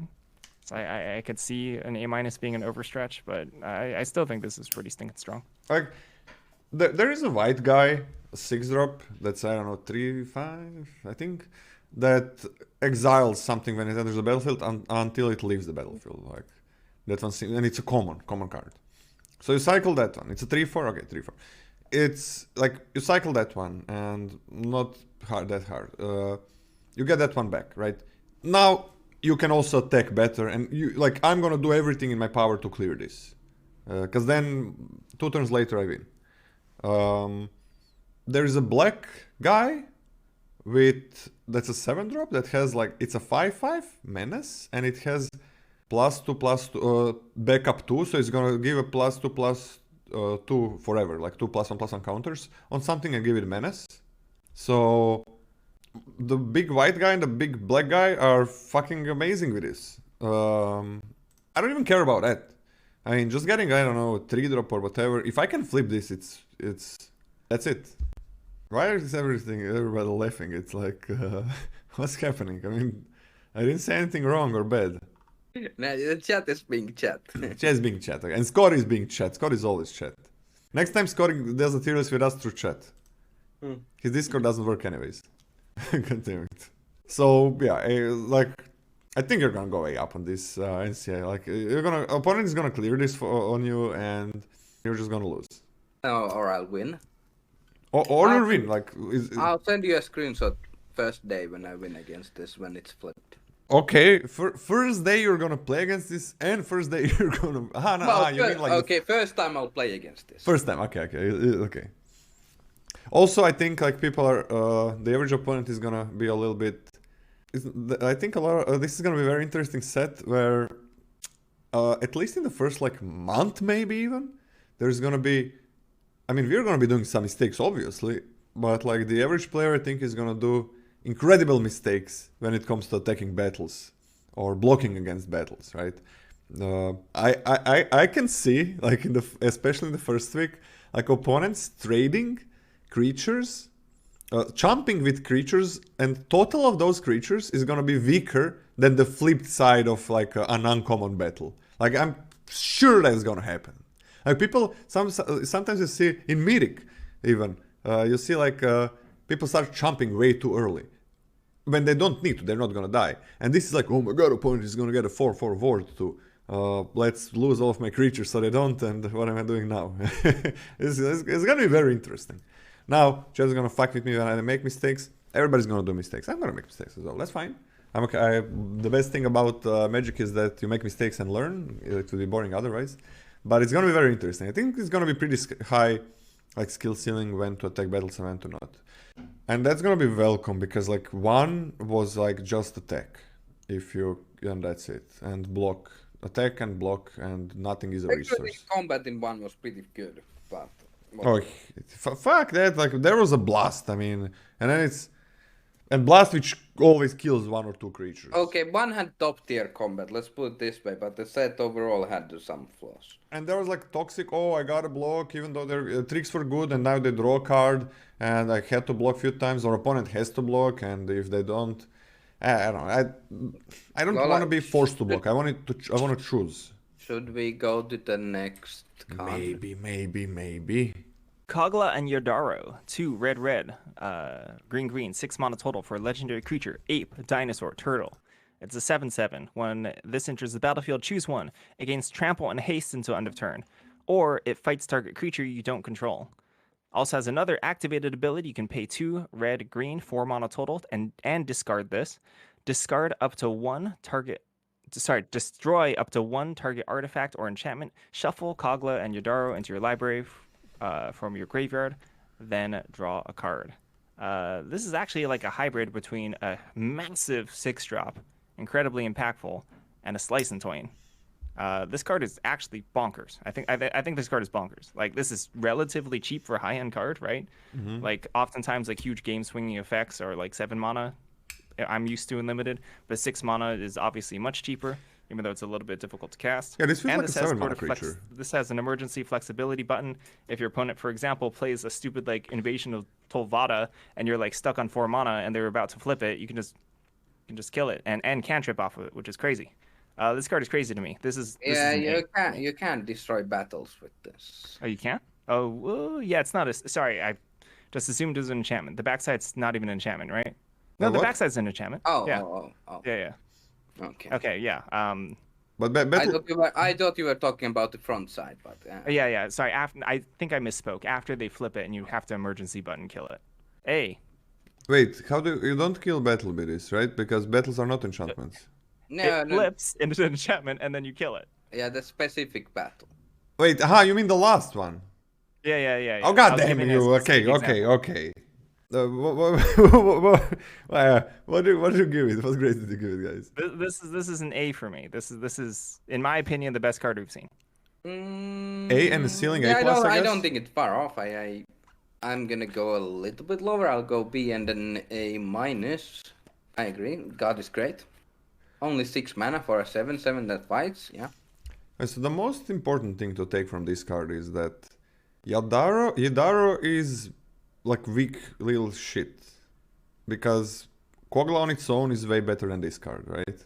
So Kogla got dragged down, and in the picture you can see that Yidaro is looking nothing. It's turning its ass to Kogla. That's the only thing it's doing, bending down. It's bending down. It looks like Kogla is trying to kill Yidaro or something, but Yidaro is accepting his fate, and that's it. Okay.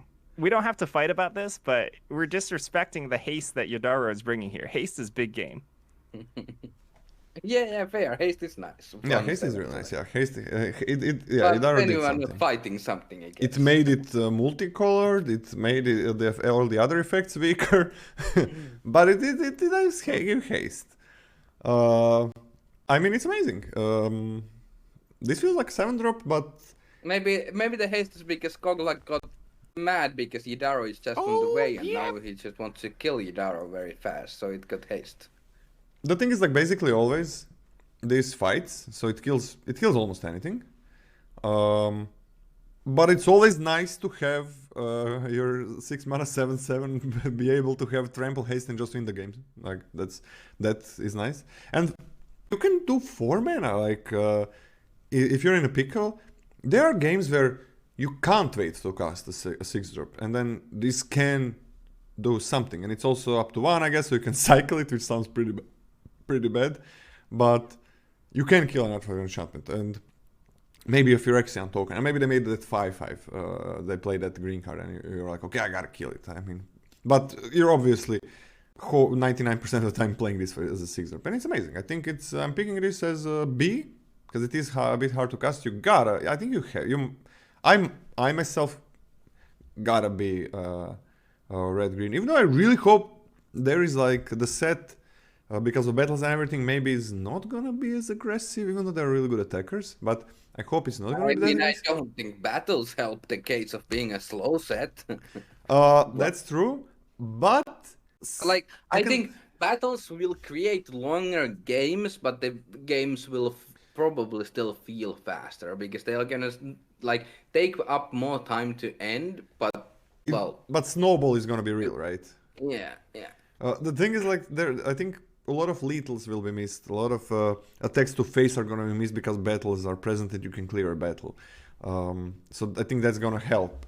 Obviously not in a high level tournament. But yeah, it's great. I'm gonna pick it as a B because you must be in these colors, but it's amazing. And the ceiling? What do you guys give it? Like, well, Scotty never gives A pluses, so he gave it an A, and I gave it an A minus. I'm on a B plus ceiling, so I guess A minus is fine. I mean, it is an A minus ceiling. Come on, yeah, it's an A minus ceiling. It's amazing for a great 6-drop. Kroxa and Kunoros. Kunoros. Kroxa and Dog. 3 red, white, black, 6 mana total for a legendary creature, Elder Giant Dog. It's a 6/6 Vigilance Menace lifelink. Whenever this enters the battlefield or attacks, you may exile 5 cards from your graveyard. When you do, return target creature card from your graveyard to the battlefield. So you have to exile. So you have to have 6, right? 6, you gotta have 6 cards. Mm-hmm. Yeah. Yeah?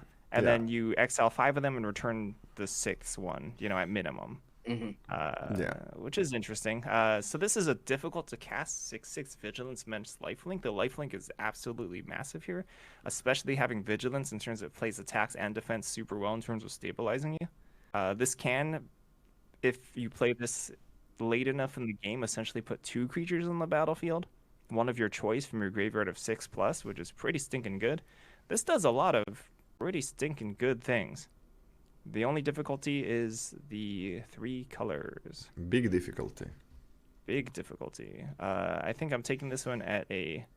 Gosh, lifelink Vigilance 6/6 is massive. I still think I'm taking this at a B-. Yeah, I agree. It's also kind of in weird colors for splashing purposes. Well, black maybe not so much, but imagine being base black. Something like red-white doesn't really splash well.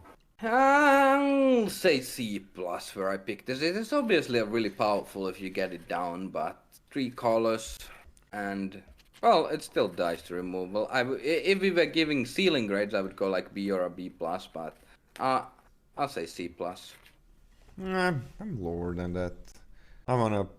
It's hard to cast. It's a lot of times it is not a 2-for-1, and I mean 6/6 Vigilance Menace lifelink is nice, but then again, like at that point of the game where you cast it, it's not that hard to block it really. Like it's not flying Vigilance lifelink, it's Menace, and it's very blockable. You need to work a good amount for it to be a 2-for-1. Picking this as a D plus, like you must splash it. That's a huge deal. At least the other card that you must splash was like 2-for-1 always. Sometimes not hard to make it like a 3 or a 4-for-1, and it's still not like incredibly powerful, I think. But this one just, yeah. I mean, obviously, if you then remove it, that was really bad for you. It doesn't win if it stays on the battlefield even few turns. Like it is pretty good, but I mean, let's say your opponent plays a monocolored 6-drop and double blocks this. You gain some life. It's good when it hits the battlefield, but I don't really want to work towards playing this card. If my deck is kind of already ready to do that, sure, but I don't think I'm picking it highly. I mean, but Lola, have you considered if you've also drafted Altar of Dementia and Thassa's Oracle, you just win the game? Omnath, Locus of All. white, blue, Phyrexian black, red, green. Technically 5 mana total. Legendary creature, Phyrexian elemental. It's a 4/4. If you would lose unspent mana, that mana becomes black instead. At the beginning of your pre-combat main phase, look at the top card of your library. You may reveal that card if it has 3 or more colored mana symbols in its mana cost. If you do, add 3 mana in any combination, its colors, and put it into your hand. If you don't, reveal it and put it into your hand. This is a lot of for a 4/4 that draws a card every turn. That's a chunky text box. Wowzers. So I don't honestly think I care that much about my unspent mana getting banked into black. It essentially means any mana you have left over that would be wasted when you are about to go into your untapped step, you just bank it into black mana as long as you control Omnath. Obviously, if Omnath dies, that mana goes away. You're getting colorless mana. And yeah, you're getting colorless mana essentially. If any deck is not going to play this, it's black deck. So here's how the reveal works. If you reveal a card that costs white, that will trigger this. You will get the mana and you'll put it into your hand, right? And you'll be able to like cast it with said mana. It doesn't have to be 3 different colors. It can just be 3 blips.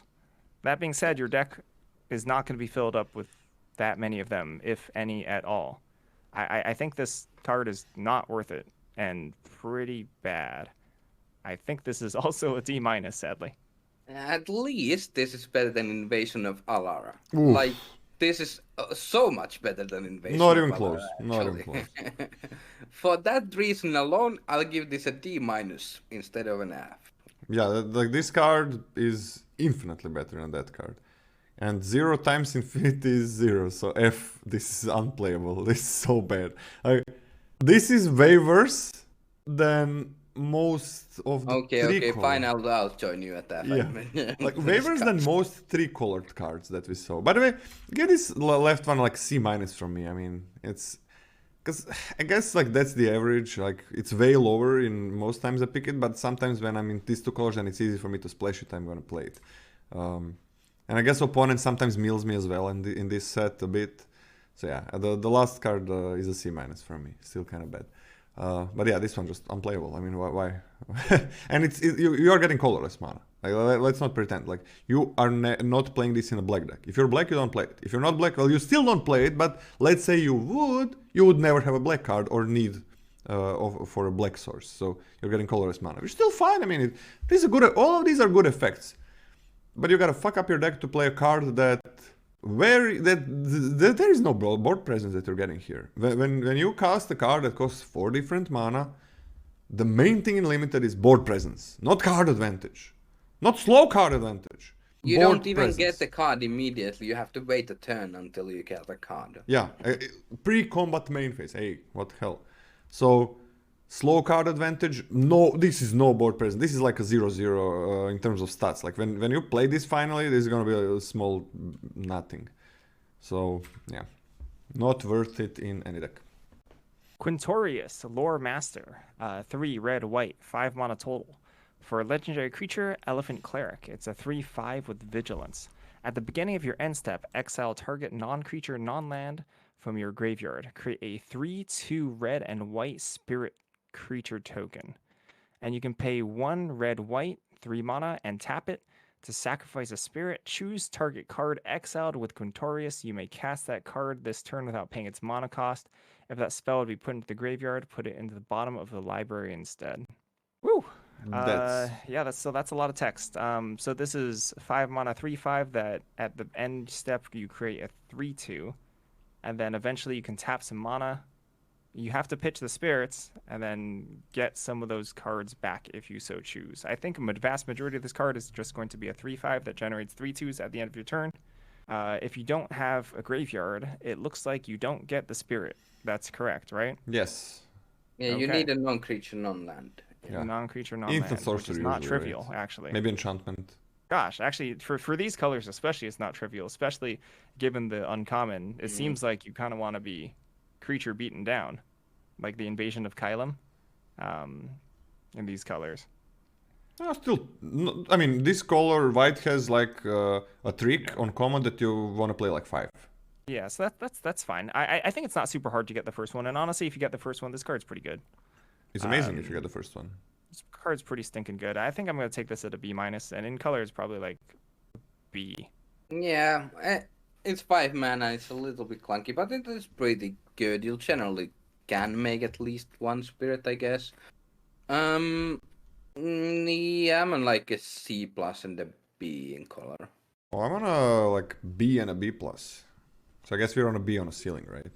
Well, I'm okay with this being and it's this extra line of text is far from nothing. Like the card is already. I mean, it is kind of nothing. Not gonna lie, it's kind of nothing. Like most of the time, the 3-2 is better than paying 3 mana, sacking the thing, and then casting the card for free. Yeah, but the thing is, like, they're gonna be. You exile your removal spell. You exile. Yeah, I guess you can. If you exile like Feat of Resistance 2.0, you can play it at the instant speed again if you so choose. Yeah. If you have 3 mana.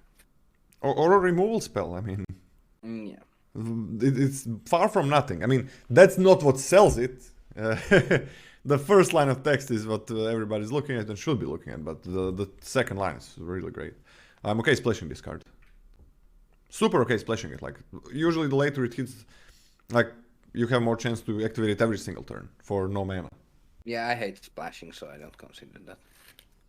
How do you grade, like, 3 color cards higher than me then? Because they are generally more powerful. Generally. Okay, I mean, this just one comparison. Nothing to do with what I just said. If this Omnat in limited, obviously, had the same casting cost as Quintorius, it would be worse. I think it's very close, but I agree it would be. I don't know. It would be worse. No. It would be better. It would be better. You gotta wait for one turn to get that as well. Yeah, but the mana thing becomes actually pretty good if you're 2 color. Okay. Rankle and Torbran, 1 black, red, 5 mana for legendary creature, Fairy Dwarf. It's a 3/4 flying, first strike, and haste. When this deals combat damage to a player or battle, choose any number. Each player creates a treasure token. Each player sacrifices a creature. If a source would deal damage to a player or battle this turn, it deals that much damage plus 2 instead.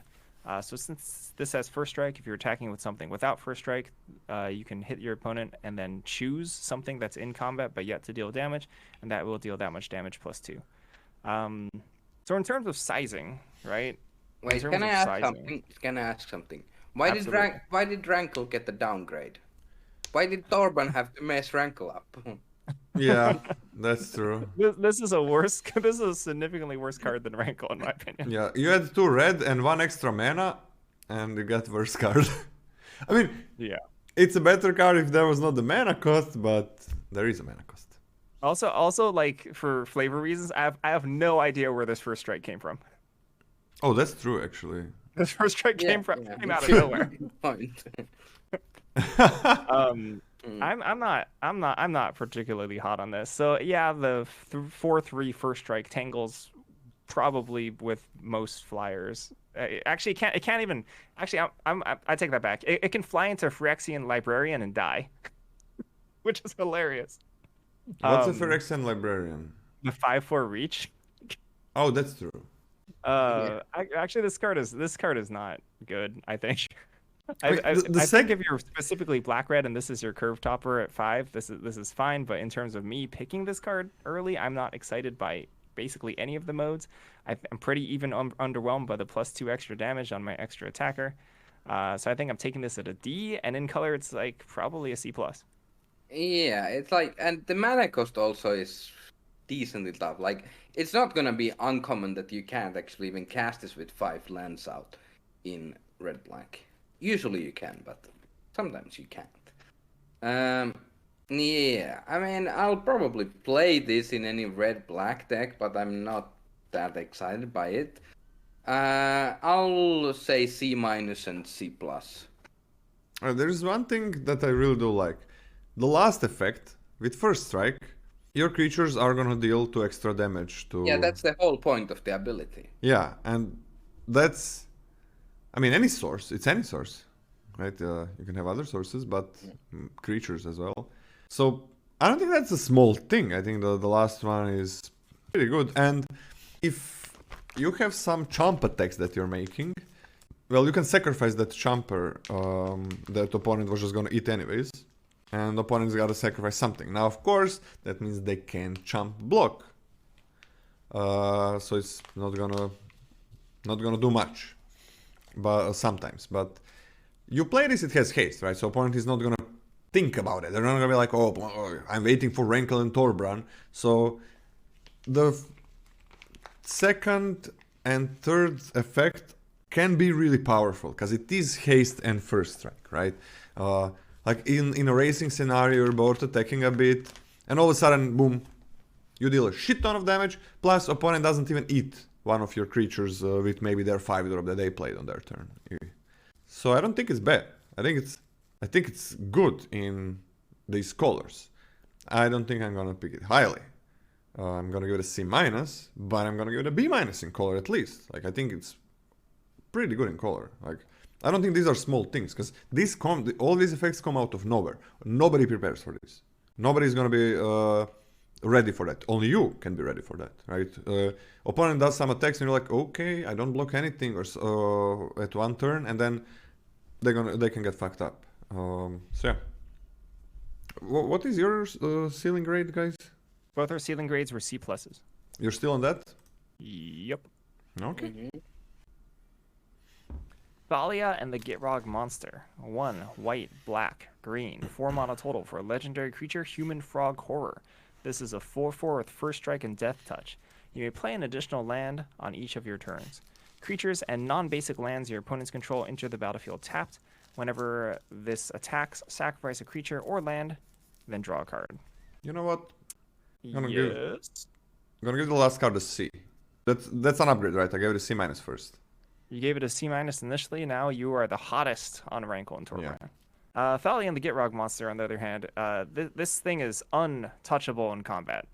There's no chance you can beat this in combat. I think in any reasonable limited game, you have to block this with how much?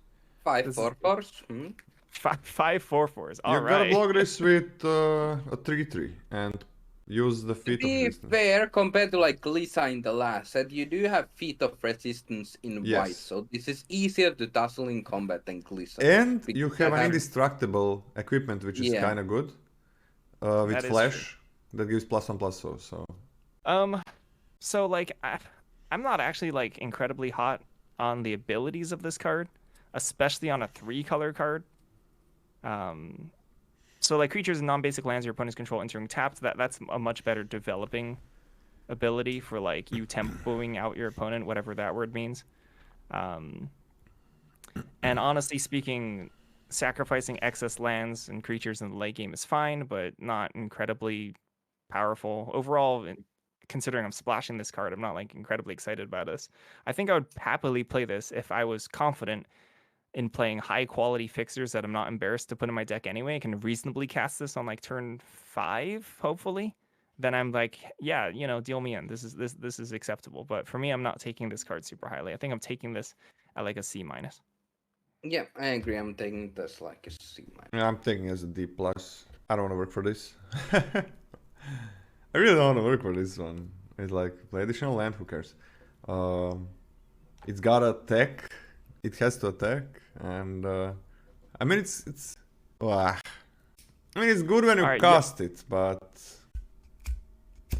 Yargul and Multani. I guess I can go to C-, but maybe it's even lower. Just like it's a 3-color.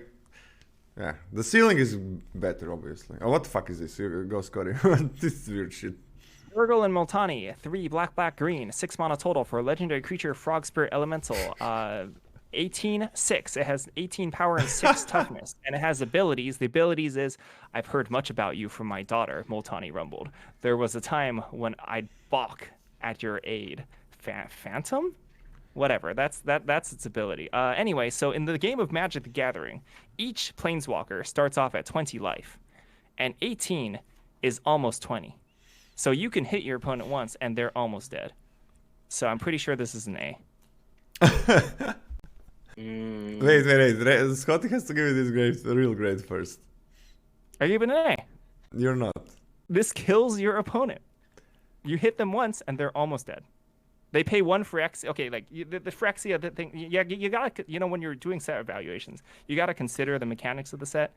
And a lot of people are going to be paying Phyrexian mana costs. So essentially, they're starting at 18. So this kills them one hit. That's true. So you only need to be playing white, and then you have Feet of Resistance, and it's basically a combo deck. That's true. Mm-hmm. I mean, you can put flying on it. I mean, this card is good. It's not a bad card. It really is not a bad card. It is a good magic card, but it just doesn't do anything if you don't... Like, you need to help this card, kinda. But it is still threatening, like, your opponent can't really leave back, like, 1 blocker, like, normally, because it does just kill them, and you have to, like, leave a couple blockers back, and so on. And it does block pretty well. I mean, it does have 18 power, after all. I'm on, like, a B- ceiling, and I'll pick it, like, a C. A B- ceiling? Nah, I'm on a C+ ceiling, C-, C+. I think it's a solid top-end card. Maybe I should be lower still. I don't know. It's cool. I'm on a D+. How highly I pick it? Like, I'd rather pick basically any 6-drop in monocolor, unless I know I'm Golgari. Then I'm fine with this. Then I'm okay. Yeah, I'm always picking this over a 6-drop in monocolor. This is way cooler. Yeah, if you're not Golgari, you're not doing that. Yeah, true. All right, we're You just... That was quick. So what's your grades? D+ and in color, a C. What's your grade in CA? C-, C+. C-, C+? Okay. What is your grade, Scotty? This is D. Apparently I'm the lowest. I'll go down to a D+ and C. I'm gonna go to C- ceiling. C- ceiling for me too. Yeah. Okay. Like, Dreadmo is like better a lot of times. Yeah. There is no trample trick. But Dreadmo is way less cool. Like, is this even a C-? Like, there is no... I will put this into my Golgari deck. I'm always gonna put it in my Golgari deck. Same. But is there, like, there is no trample trick. No, you kind of need you need to splash for a trick to make this a combo. Yeah, you're gonna give it flying. I mean, I'm gonna play this and splash for Feet of Resistance, no question. But then opponent is gonna be like having... They're gonna have 1 colorless creature and 1 creature of some color, and what does Feet... Well, then I will splash for more Feet of More Feet! And there you go, for like, you gotta have like 3, I think, in a lot of scenarios. Yeah. Or I splash for display, white-black. Oh, that's funny.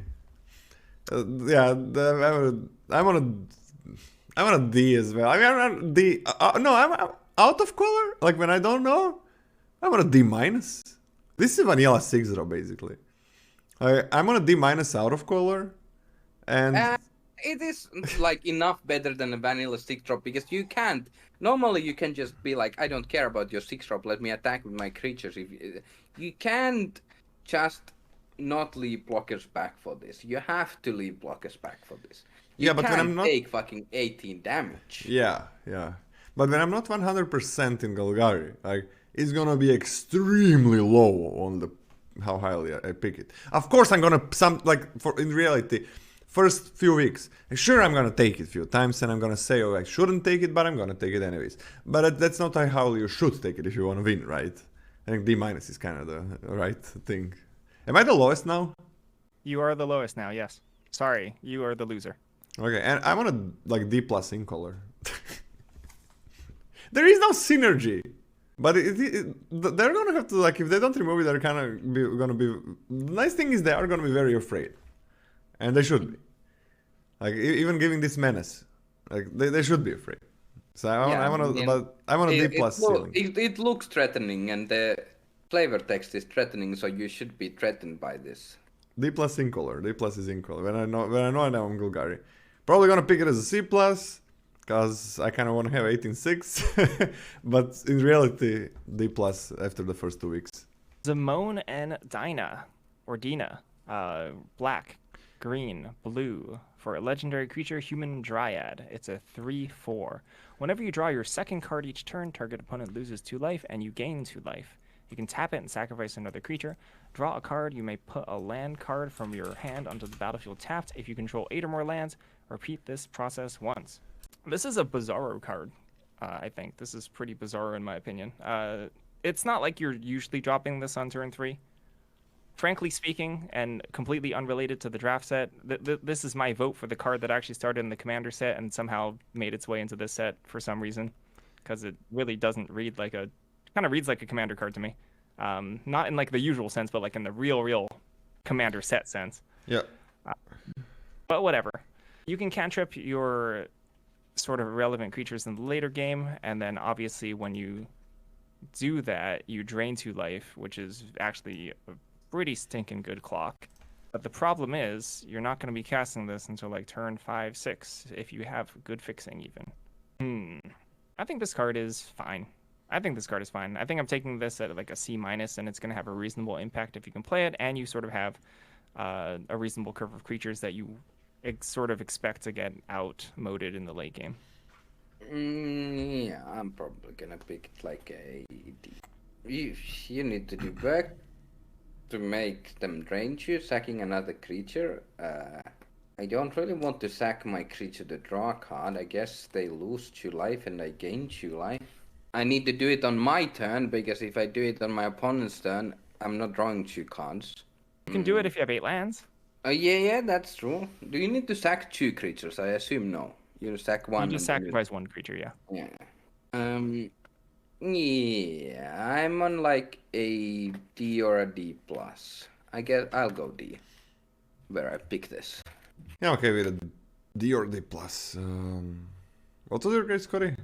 Slightly more optimistic C-. I'm gonna give it a D+, and I think that's very optimistic.